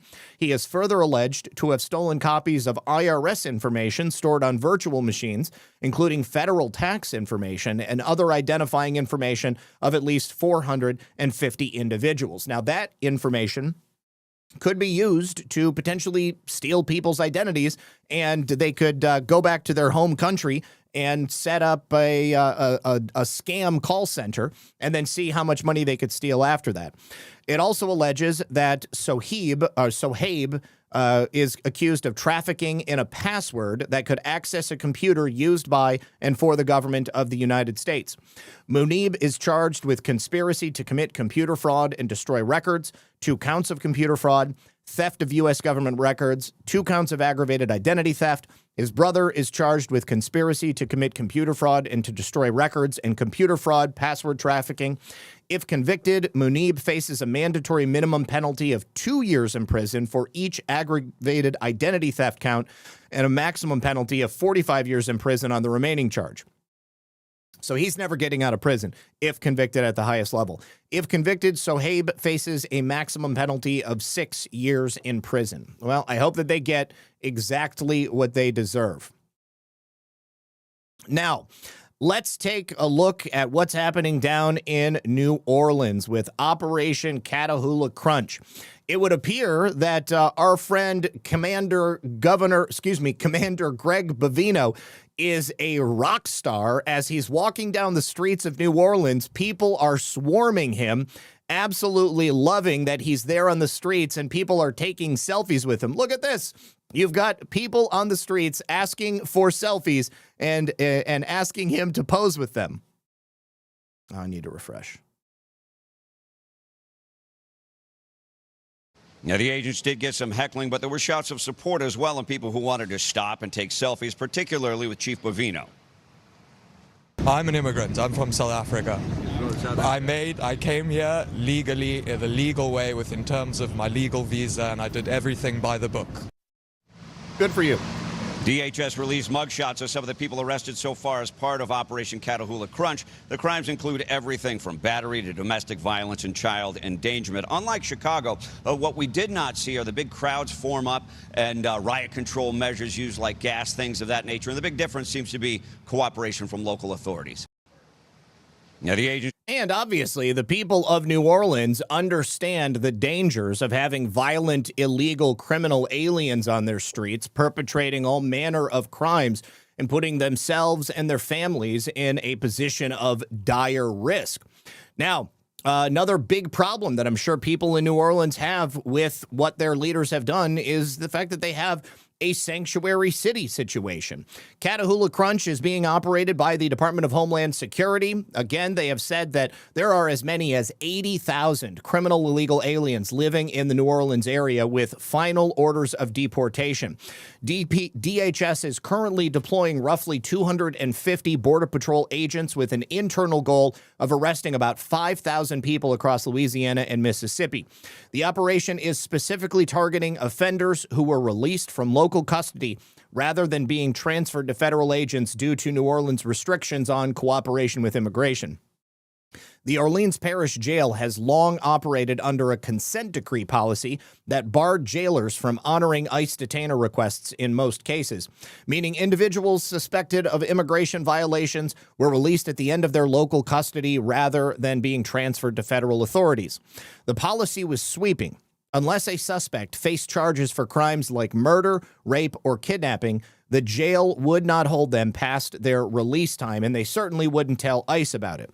As of this year, the jail's sanctuary-style policy remained a major point of conflict, and the Louisiana Attorney General's office had moved to dissolve the consent decree and restore cooperation with ICE. New Orleans police leadership have publicly stated the city will not enforce federal immigration law, meaning local officers are not allowed to participate in immigration requests. However, the people of New Orleans are very excited to get out there and have this stuff get taken care of. The state attorney general, Liz Murrill, and Governor Jeff Landry are in strong support of the operation. New Orleans council members Helena Moreno and J.P. Morrell have pointed to past abuses by federal agents in other cities. Police Superintendent Ann Kirkpatrick said the New Orleans Police Department will assist federal agents only when public safety requires it, but will not take part in immigration arrests. And some local departments, including Kenner Police, are already cooperating with federal law enforcement. In early November, a federal judge allowed Louisiana to proceed with its challenge to Orleans Parish Sheriff's Office long-standing sanctuary jail policy, which bars deputies from honoring ICE detainers that would hold non-citizens up to 48 hours past their release dates. The policy was created in 2013 after 2 construction workers were illegally jailed for months on detainers following minor arrests, blocks the jail from investigating immigration status or holding people for ICE without a court order, except in a very limited number of serious violent crimes. Now, Morell argues that the policy is now in violation of a 2024 state law, which already requires full cooperation with federal immigration authorities, and that's why they're seeking to dissolve that settlement. The judge had ruled the state can intervene because Sheriff Susan Hudson has not updated the policy, despite the fact that the law has passed. And Landry and other Republicans obviously oppose this sanctuary-style rule, and similar limits in the New Orleans Police Department may be revisited as the department prepares to exit its federal consent decree. Groups in the area and some local officials are, of course, angry because they claim that ICE is detaining people with no criminal record. That is not true. This is maybe technically true in the narrow sense that during a raid, everyone present may be briefly detained until their identity and citizenship are confirmed, but they are going to be released afterwards. This is no different than if the police roll up on a street brawl taking place and you happen to be standing very near someone who is getting their ass beat. The police come up and try to talk to you and you say, "Don't touch me, don't touch me, don't touch me." They may end up touching you, and they may end up throwing you in handcuffs until they can determine whether or not you had something to do with the crime that they are there to investigate. But as long as you've done nothing wrong, you end up leaving very shortly thereafter. Now, media outlets in the area, left-leaning critics do continue to accuse ICE of detaining and arresting people without a criminal record. There is a very big difference between a detainment and an arrest, but they ignore the fact that in sanctuary jurisdictions, illegal aliens commit crimes and then are often released without bail, and they're just told to return for trial on the honor system, and then obviously they don't. When they fail to appear, there is no trial. And then, of course, there is no conviction. And as a consequence, you have no criminal record. It should be there, but it's not. The other aspect of this is that if you're in this country illegally, or you have a final order of deportation on file, ICE is fully empowered under federal law to arrest you, to remove you, and you do not need to have a prior criminal record. You are illegal in this country, and so, therefore, you're breaking the law. Go ahead and get the hell out. I don't care how aggressive ICE is. This is one of the things that people complain about. I think they could be a lot more aggressive. I don't care about the car chases. It's generally the leftists that are following ICE and trying to get in their way. Car chases end up happening as a consequence of those people. People who refuse to speak to them will sometimes have their windows broken, but just roll your windows down and stop following federal agents, and you won't have to worry about any of that stuff happening to you in the future. Now, we have also gotten more information about large-scale systemic fraud that is happening within the Obamacare subsidies system. I think this is one of the reasons that President Trump has been hitting so hard on this very recently. Turns out that the Obamacare system allows for fake identities to be used to sign up for subsidies. You can sign up dead people, and there is improper use of Social Security numbers in the Obamacare database that are also allowing for subsidies to be paid out. Now, the GAO recently conducted covert operations, which included creating fictitious identities through the healthcare.gov website. In fact, 100% of fake applicants were approved by the Obamacare marketplace as recently as 2024. 90% of fake applicants continue to receive coverage now in 2025. This shows that in the same way all of these other programs are set up without any guardrails, Obamacare is allowing for massive graft to take place inside the federal government. Now, just how massive? Well, $21 billion was likely stolen in 2023 alone. They discovered that at least 58,000 dead people's Social Security numbers were used to get $94 million in Obamacare tax credits in 2023 and 2024. Obamacare also wrongly gave coverage to 99% of those fake identities that they attempted to put into the system last year. They gave out coverage without requesting documents. They made 190,000 unauthorized payouts. More than 97,000 Social Security numbers were used to double dip for benefits. One fraudster got 71 years worth of coverage in a single year. So the GAO says that there has been no Obamacare anti-fraud strategy in place since 2018. The CBO and CMS have already confirmed Obamacare frauds in 9 states. The number of signups at an Obamacare income level exceeded the number of eligible residents, just like Michigan, where you have more people on the voter rolls than you have people actually living in the state. So in the exact same way, we've got problems with fraud in all of these different federal programs. Obamacare is no different.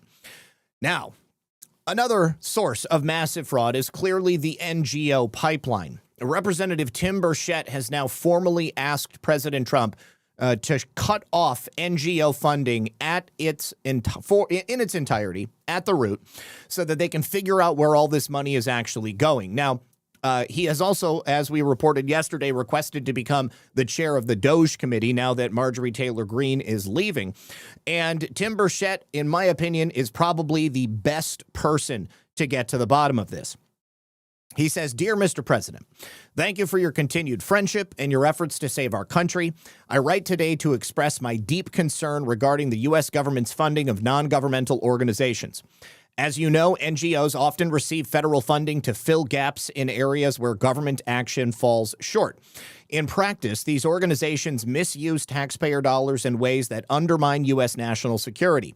For example, after Biden's disastrous withdrawal from Afghanistan, NGOs were found to have directly and indirectly funded the Taliban, with estimates exceeding $5 billion. And domestically, NGOs facilitated the influx of millions of immigrants from third world countries into communities across the nation. Since 1992, NGOs have worked tirelessly to import roughly 80,000 Somalians into Minnesota, a state located in America's heartland. This invasion has fueled rampant fraud within the Somali community, with over $1 billion stolen alone from child nutrition and social service programs, and it was laundered to terrorist organizations. In light of these few issues I have mentioned, I respectfully request that you suspend all disbursements to NGOs until additional government oversight mechanisms are established. This is essential for ensuring that taxpayer funds are used responsibly and in accordance with the law.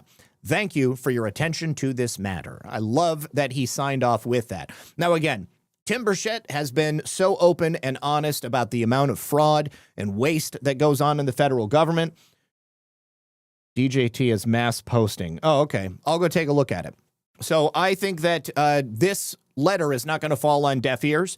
I think that President Trump is likely going to receive it. And if he shuts down NGO disbursements right now in its entirety, dadgummit, that would be such a wonderful idea.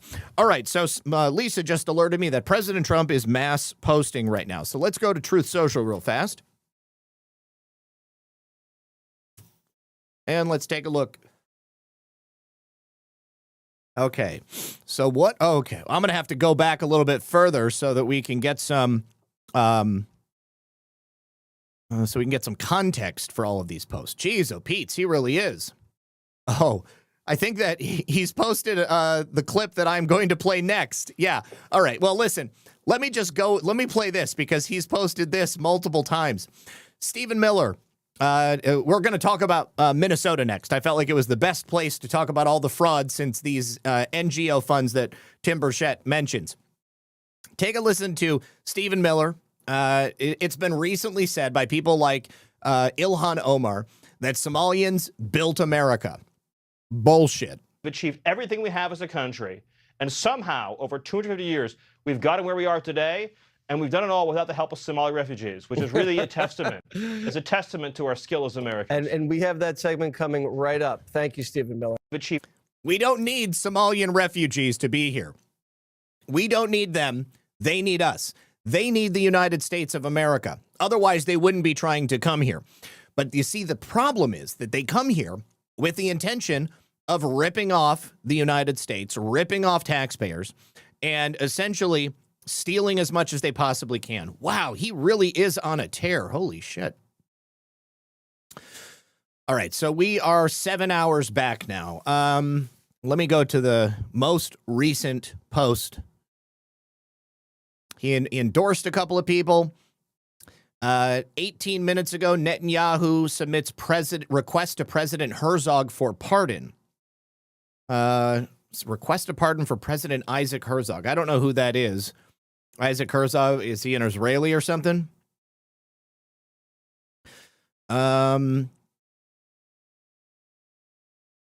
Okay, so this is some local Israeli stuff. Don't know anything about him. Hooray for Manhattan U.S. Attorney Jay Clayton and his war against gangs. Jay Clayton was handpicked by Pam Bondi to be in the SDNY. Ignore the failing New York Times. Trump remains the most accessible, energetic president in history, as witnessed by his Truth Social posting spree. First Lady of Technology, Melania Trump pioneers FLOTUS book with global enthusiasm. Let's see. This is his Thanksgiving message where he talks about getting rid of Ilhan Omar and all these other people. He posted Mike Davis. When Mike Davis reposted his Thanksgiving message, this is why we elected Trump. This will go down as one of the most consequential presidents in American history, with Washington and Lincoln even better than them. So yes, talking about the problem with these illegal aliens. He also reposted Mike Davis sharing Amy Meck's post. It's time to revoke the legal status of the Afghanis. We're doing that. Jack Posobiec, Trump's policy isn't collective punishment. It is collective defense of the American people. This is what the leftists always get wrong. Even if they disagree with him or us, they're going to be better off for it at the end of the day. And if they don't think they'll be better off, then you can go live someplace else. Brendan Dilley says we have two options. Deport every single third world migrant. Yes, please. Illegal alien. Yes, please. An America-hating visa holder. Yes, please. Or surrender your nation the way the United Kingdom has and watch your society collapse in the coming years. That is exactly what will happen. Then he shares Rashida Tlaib video, People's Conference for Palestine. She is, of course, a democratic socialist of America. Look at this rooms, motherfuckers. We ain't going anywhere. Political structures that I have to work in, that we all are surrounded by, was built on slavery and genocide and rape and oppression. Real change doesn't come from the cowards and warmongers in Congress. It comes from the streets. It comes from all of us mobilizing and seizing the power to resist and fight back. Gaza is the compass in this country. Now we're in Congress, and we're every corner of the United States. Yeah, ban subversives, ban communists, ban immigrants from holding elected office. Banshee on X says, look at this room, mother effer. We ain't going anywhere. She's a walking advertisement for immigration restriction. Yes, she is. And we did all of this without Somalis. What I'm thankful for this Thanksgiving, I praise God every day that Donald Trump is our president, and we've gone from 30% inflation, 20 million illegals, unlimited refugees, violent crime in our cities, to security in our cities, no more illegals, no more refugees, and finally a country that puts American citizens first. Amen. Never in my life did I think that we would get to this point where we finally have leadership which takes Americans into account before everybody else. What I'm thankful for. All right. Now, Eric Daughtry, now Stephen Miller talking about what he's thankful for. Here is a clip which appears to be people rioting.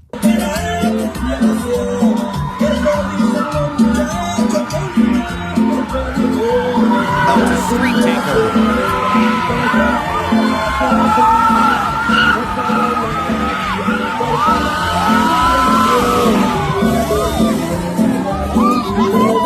Yeah, street takeovers. We can't be having that. This isn't the streets of Mexico. This is my state of North Carolina. President Trump was absolutely right. We have been invaded. And he shares a post from Geiger Capital. A century ago, President Calvin Coolidge signed into law the Immigration Act of 1924. He stated plainly, new arrivals should be limited to our own capacity to absorb them. America must be kept American. For this purpose, it is now necessary to enact a policy of restricted immigration. That has been lost over the years. The 1924 Act passed the House and the Senate with overwhelming support. Democrats and Republicans agreed. The bill introduced tight immigration quotas, new visa requirements, the Border Patrol, and outright banned immigrants from certain countries that we viewed as incompatible with our culture. Get back to that. It dramatically reduced the number of people coming into the country, and it provided an opportunity for the recent great wave of immigrants to assimilate. By the 1940s and 1950s, American society thrived with a booming economy, rising middle class, common culture, and limited immigration. The act was in place until 1965.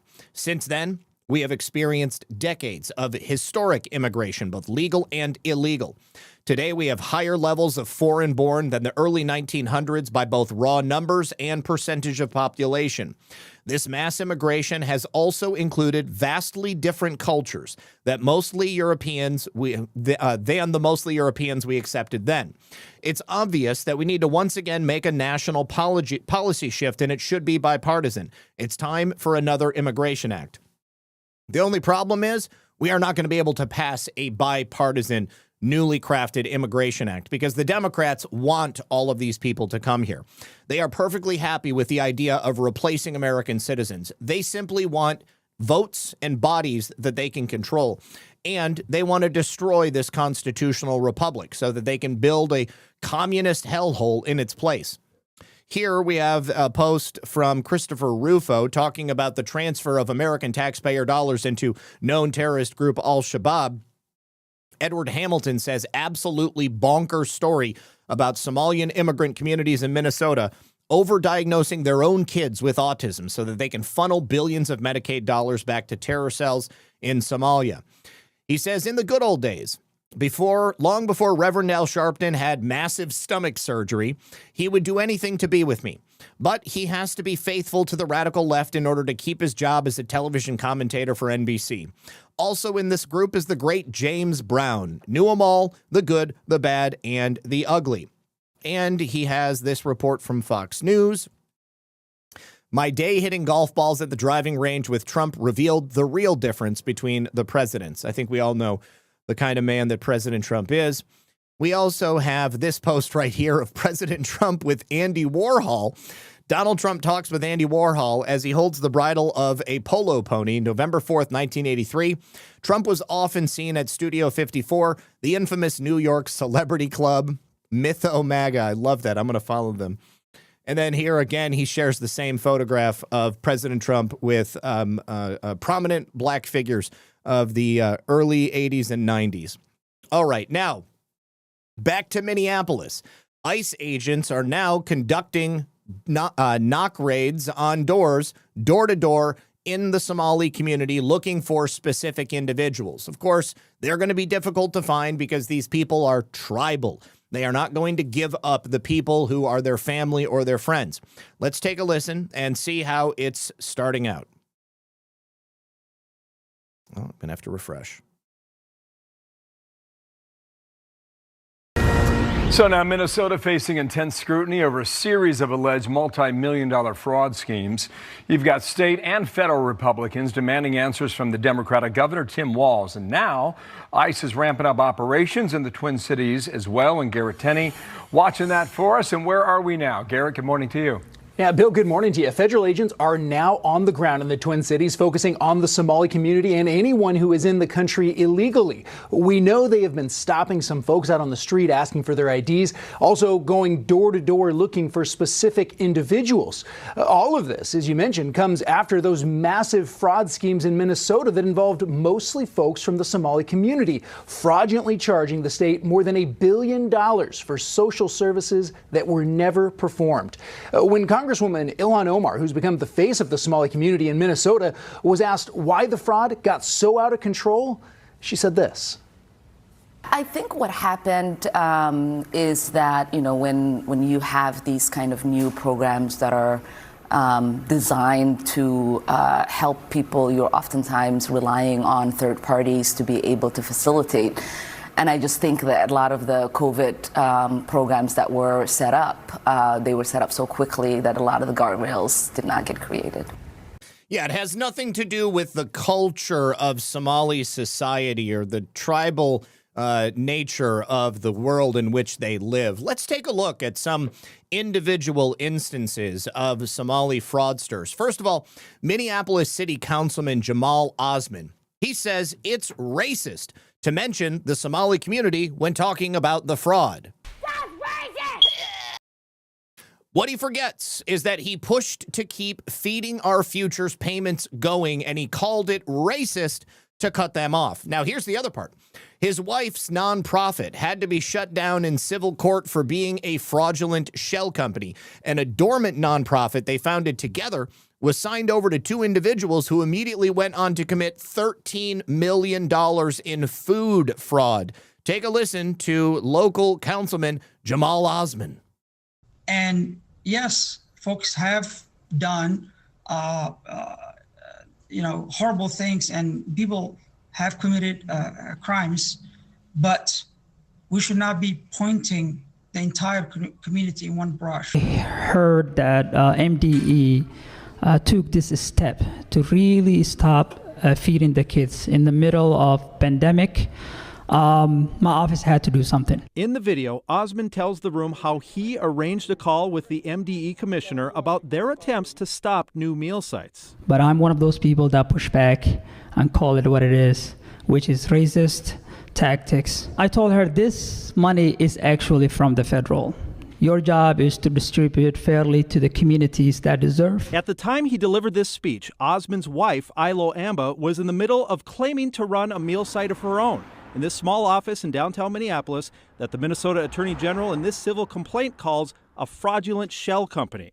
Public records show Amba's nonprofit Urban Advantage Services received $460,000 in reimbursements between February and November 2021. The AG shut it down, citing participation in the meal fraud scheme. What's more, testimony and evidence in Bach's ongoing trial has shown Osman and Amba signed over control of a different, dormant nonprofit they founded together called Stigma Free. Osman writing to its new board, quote, "I have seen growth during the time that I have served, and I'm confident you will continue to grow this amazing organization in my absence." The men who took over Stigma Free are charged with using it immediately to rack up more than $13 million in meal fraud across the state. Councilmember Osman, you agreed to sit down with me and talk about this week. Osman never returned follow-up calls or texts. Is Councilmember Jamal Osman in the office today? And could not be found to answer questions at City Council or at his home. Lock him up. Charge him, lock up him and his wife. Now, we have another case of a Somali community leader, this time the Minnesota Teacher of the Year. The only problem is the Minnesota Teacher of the Year, who is a man born in Somalia, came to America as a refugee, is now sexually abusing underage students in Minneapolis. The girl in question here was only in 8th grade, and the abuse happened multiple times, even happening in the classroom. Abdul Wright was sentenced to more than 14 years in prison after he was found guilty of sexually abusing his students, but only after he was named Minnesota Teacher of the Year.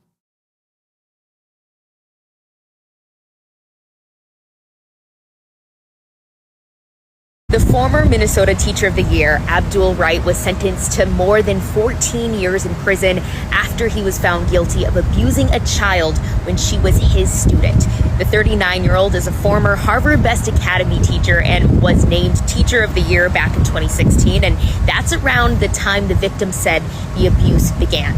She was in 8th grade then, and said Wright groomed her and sexually assaulted her multiple times, often in the classroom. After the sentencing, I spoke with the victim's father, who told me that this is the sentence he earned. It's a long time coming, and that the family feels vindicated, but it's just one step in a long healing process. The former... That poor girl. And you got to wonder if there were other victims that have potentially not come forward because they don't feel comfortable even talking about the fact that they were abused. Nobody likes to admit that they were groomed, that they were sexually abused. Now, take a look at this. This actually shocked me. Out of the hundreds of millions of dollars that were stolen from the COVID relief funds by the Feeding Our Future scamsters in the Somali community, Many of them bought lavish properties, cars, they bought land in other nations. And it turns out that many of these properties are still technically under the ownership of the people who fraudulently purchased them with funds stolen from the federal government. I could not believe this. Why have we not taken possession of these properties like they would take possession of everything else that they own? Viewers contacted us about houses purchased with stolen money, still owned by people who've been charged and in some cases even convicted. Our investigative reporter Eric Rasmussen recently went door to door at 3 properties marked for seizure and confirmed that it has still not happened. Is it fair for the public to want answers about what's being done? Absolutely. It's our money. This is something in criminal law that too often gets forgotten, the money side of it. Viewers contacted us about houses. All right, so these houses are marked for confiscation, but they simply have not been confiscated yet. Let's get on that. I don't know if that's a function of the federal government or that's a function of the Minnesota state government, but this is the ill-gotten gains of criminal activity. Those houses, those properties should be taken back and they should be liquidated and the money returned to the people that it was stolen from. Now, this is a longer clip, but I think that it needs to be heard. This is a young man who is from Minnesota. He witnessed the influx of migrants that were brought into Minnesota. These people were used to drive down wages and replace native-born American citizens.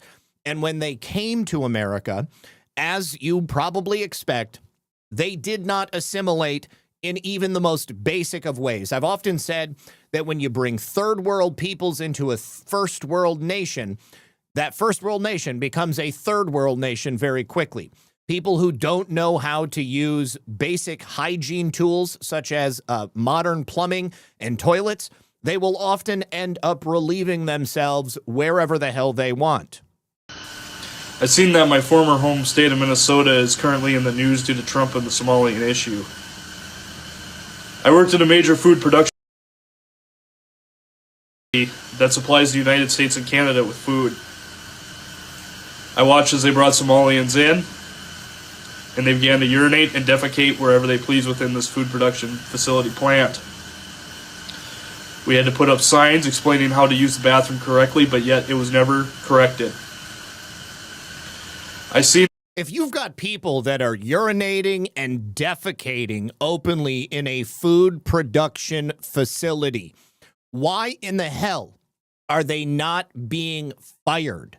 Why are they not being removed? How is it that you could tolerate allowing somebody to take a dump next to where food is being produced and packaged? I simply don't understand it. As grown men washed their genitals within the sinks, made homemade bidets from the garbage in the break rooms, and then brought in a roach infestation to the plant. Once again, I will tell you this is a major food production facility and cannot shut down for anything. I did, however, have it shut down once for a lockdown, due to one of them returning to the food processing facility with a knife. It's a real problem, and it's a major reason why I left Minnesota. I just want everyone to know that I hold no ill towards these people. I think you can hear his rocket heater in the background. Do you guys know what those are? It's not their fault. They come from somewhere that has a private problem and is ran by tribes. There's no rule of law. How do you expect them to integrate within modern society is beyond me. I do, however, blame the state of Minnesota. I watched as they brought these people in with the sole purpose of driving down the wage. They want to make wage slaves. People ask themselves, how is it that someone could work this job? How else will we get people to work here? Unless we bring in immigrants. You're holding them hostage. You are bringing these people in and holding them hostage. They are nothing more than a modern slave. I've seen it myself. as these poor people come into this country and are treated so horribly in these jobs, or are forced to integrate into something that they don't understand. 2812 VPJ says, as a Minnesotan, absolutely ashamed being part of this laughingstock. This ain't us. We got us this new state flag. I got a friend that works at MDOT, and they refuse to fly it. Good for them. Yeah, don't be ashamed, because it's not your fault. It's the fault of Tim Walz and your state and local governments. Patty Ninefingers says, because they work cheap. You're probably right. Probably right. Easier to just let them shit on the floor and wash their dicks in the sink than it is to fly in a whole nother pack. On the sole fact that they're trying to feed their family back home. It's a terrible thing. And it's truly sad to watch. As I said, I hold no ill will towards these people, and I understand why they did come to this country. I completely get it. I would also want to try to leave Somalia,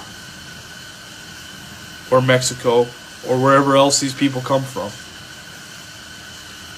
But when they get here and are forced to do the slave labor of the entitled and rich, who watch their lawn get pampered by them, or their food made by them, or even driven around by these people,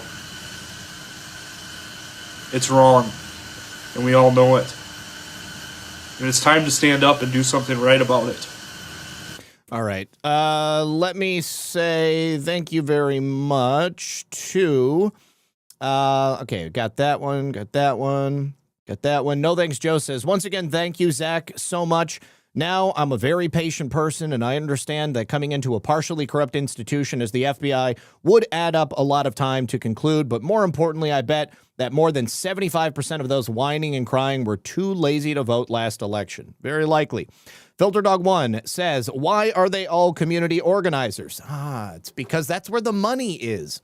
You see, they are well informed about the structure and nature of the fraud and the organizations that are set up to feed them as much money as possible. I believe that they are brought here with the express intention of becoming conquerors and of the takeover of America. This is why they don't assimilate. This is why they really don't care that America is turning into a third world nation, because with a 60, 65 IQ, they are perfectly happy to take a pop a squat in a garbage can or wash their ass with a water bottle in a garbage can. And they don't care about washing their hands before they go back to producing food for you or any other Americans. They look at us as subhuman. And that's a real big problem. They don't see us on the same level. I showed you that video yesterday. That guy believes that Somalia was promised Minnesota 3,000 years ago. The Bible doesn't say shit about Somalia. That man is fundamentally misinformed. And I don't know if he really believes that or if somebody taught him that and he thinks that that's what the Bible really says, but you can look it up. It does not. Now, we also talked yesterday about the problem with Somalians in the state of Maine. Here, we have a Somalian city council member elected and a school board member in the state of Maine. He was just indicted for allegedly stealing guns. The Maine Wire is reporting that the police have booked him as a white man. You can see here, Iman Osman, date of birth 1189, 210 Blake Street, Lewiston, Maine. He is 5 feet 4 inches tall, 140 pounds. He has black hair, brown eyes, and white skin. They only ever make this incorrect designation one way. They will never book a white man and book him in as a black man, but they will book Hispanics, they will book Asians, they will book Middle Easterners, they will book Somalians, and they will claim they are white. Because then, of course, they can say, well, look, white people commit all this crime when it's the exact opposite. Here you can see the man is definitely of the black persuasion, and he has definitely been indicted by a grand jury for stealing guns. Anyways, good news for the people of Minnesota. Mike Lindell has just announced his intention to run for governor against Tim Walz in the next election. Now, Tim Walz has already stated he will be running for re-election in 2026, seeking a third term as governor of Minnesota. Mike Lindell for governor committee was just registered with the Minnesota Campaign Finance Board yesterday. It is not a guarantee that Lindell is going to be running, but you have to have this committee created when you declare your intention. He says, I'm going to announce either way on December 11th. He's still not 100% sure yet. I'm sure between now and December 11th, Mike Lindell is going to be having a lot of meetings. He's going to be seeing how much money he can raise. But Lindell would certainly be entering a crowded Republican field, but apparently he's done some polling that he thinks favors him in these hypothetical matchups. If there was someone to win, Lindell said, it would be me. Now, the primary field includes Minnesota House Speaker Lisa DeMuth, 2022 nominee Scott Jensen, Minnesota State Rep Kristen Robbins, businessman Kendall Qualls, and attorney Chris Medell. All were previously seeking an endorsement from President Trump to help boost their chances, but those hopes may be tempered if Lindell does enter, because President Trump and Mike Lindell have long been allies. With or without that coveted endorsement, any Republican candidate will have plenty of ammunition they can use to attack Tim Walz in the 2026 election. It also doesn't help that Walz is seeking a third term just right after losing the 2024 general election for the office of vice president. And Walz had some pretty poor performance as vice presidential nominee for Kamala Harris. And in addition to that, we have all of these Somali fraud scandals that are breaking right now, and it's become quite obvious that he and his administration was aware of all of them. So it may be Tim Walz is not even able to run as a Democrat in this next election because he could be indicted before we even get there. I think Tim Walz would probably drop out if that were the case. G. Fontes says, see the similarities in the new 2024 Minnesota state flag and that of Somalia. I have seen it. And I believe we actually showed a video of Tim Walz displaying it for the first time several months ago when they actually debuted it. But let's go ahead and take a look.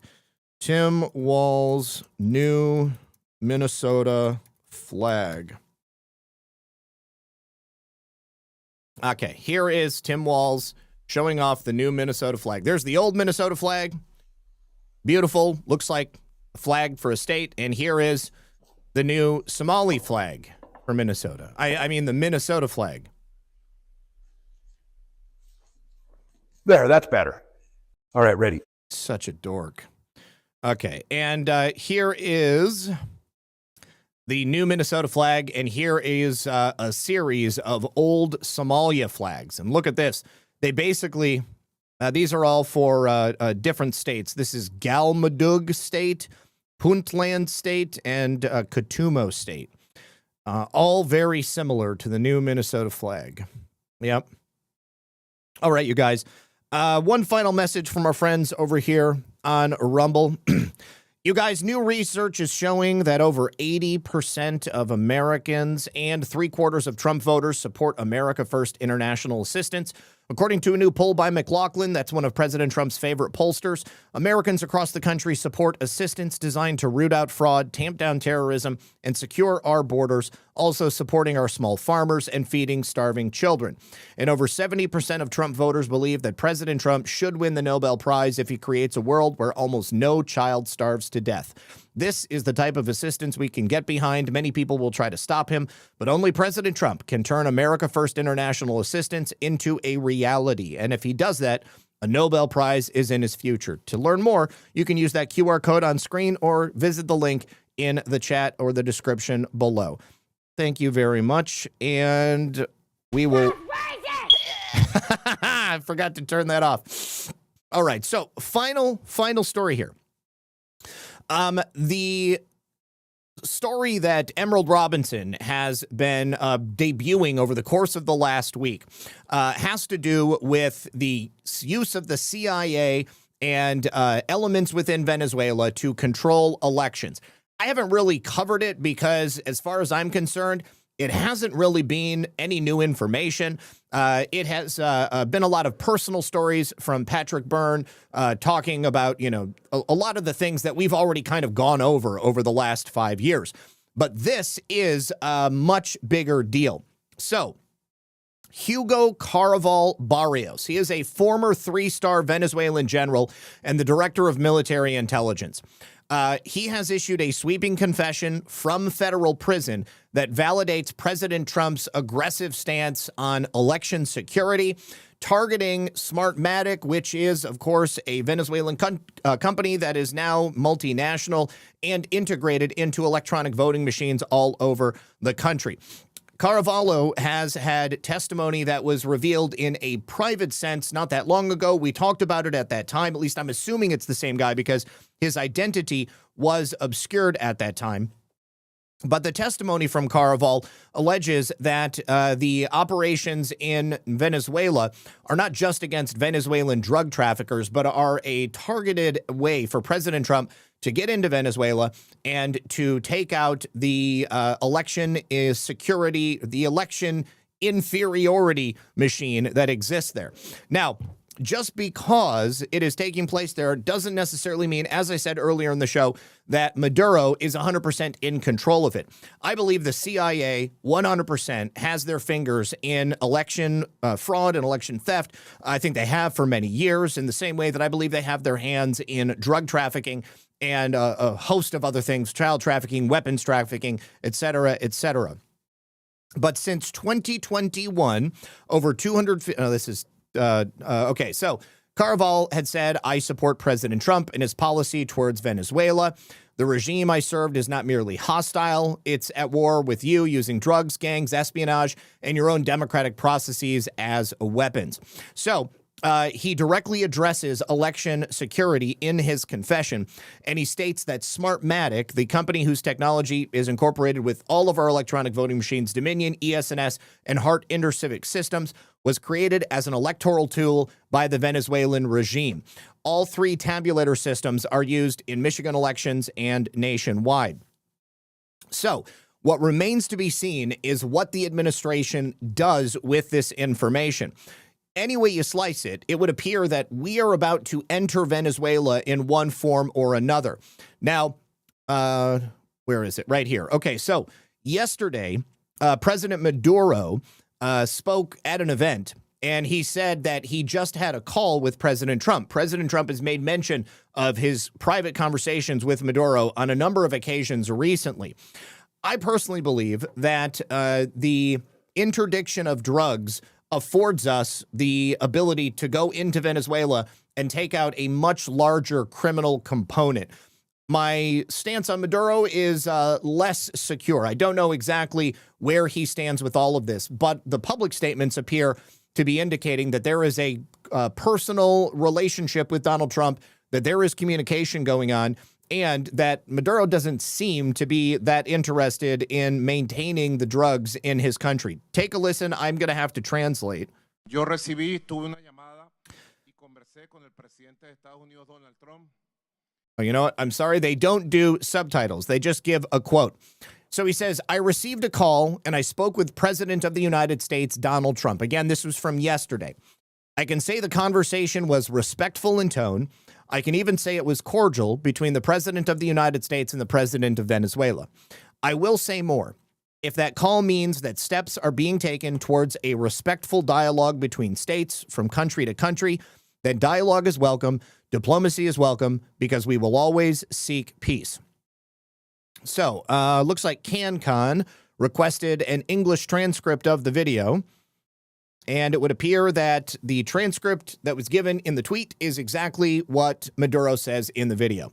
So, I look forward to seeing what happens here. And if we can blow the lid off election integrity and election theft that has taken place in our country, then I will welcome it in whatever form or fashion it comes. So the one thing that gives me pause about the former Venezuelan general is that he's already in prison in the United States for drugs, crimes, a variety of things.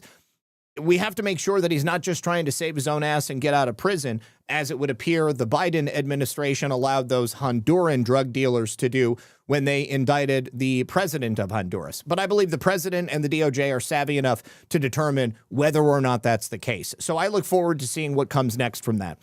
Final thank yous over here is G. Fontes, who says, thank you, Zach. Thank you, sir. Freya and Boys says, meanwhile, veterans kill themselves after fighting wars over there, so we don't have to here. I just found out I have lost a fourth friend to suicide. Rest in peace, Mo. Thank you for your friendship. Freya, I am so sorry to hear that. Mo, rest in peace, my friend. It's tragic that you felt you had to go out like that. Let's see. Did Trump end omnibus bills? No, that's a function of Congress. It's not a function of the president. Unfortunately, your anger is misguided. Let's see. Thunder, thank you for the can. And Red Gun 51, thank you for the gold pills. All right, y'all. I want to thank y'all for being here. If you haven't yet, please do me a favor. Hit the like button. Hit the red pill. Wherever you're at, do that. Don't forget about the final sponsors. My good friends over here at onenessdrops.com/BOGO Red Pill 78. Make sure that you use that link because then you're going to get a buy one, get one free on everything on the website, whether it's the chlorine dioxide kits in either the citric acid or the hydrochloric acid form, the mullein extract tincture or the soursop extract tincture or their pure DMSO. You can also get a buy one, get one free on their bundles, which include pieces of a number of different products. Those are already discounted. So when you buy one, get one free at the lower rate, you're going to be saving even more money. Now, you can also use the old code, just RedPill78, and you'll save 15% off everything on the website if you don't want a buy one, get one free for whatever reason. But if I were you, I would stock up right now and do onenessdrops.com/BOGO Red Pill 78. And then, of course, don't forget my friend Mike Lindell over here at mypillow.com. When you use code RP78, you can save up to 80% off of everything that Mike Lindell is offering. And right now they have special sales going on for the Christmas season. You can save on their towels, on the Giza Dream Sheets, on the pillows, on the mattress toppers, the slippers, whatever it might be. Go ahead and check it out. And then my friend, is Real Rife Technology not working? Good Lord. I don't know what's going on over there. I'll have to talk with Matthew. Also, my friend Jordan at consciousstrength.net. Use code RP78 to save 10% off of everything that Jordan offers, whether it's the methylene blue or the Shilajit gummies or the electrolytes or the green energy or the zeolite or the oregano oil or the myco coffee, all kinds of great wellness products that you can get from over there. And then finally, My Patriot Supply, prepare with redpill78.com. They still have their Cyber Monday sale going on right now. You'll get special offers on everything they have, whether it's the solar generators or the food kits. Right now, you can buy one and get two free on a 4-week food kit. If you do that, you'll get a whole bunch of free emergency food, and then they have special deals on everything. Prepare with redpill78.com. All right, y'all. Thank you for being here. Good luck. God bless. And I'll see you tomorrow at 5 p.m. for another episode of Red Pill News Live. Peace.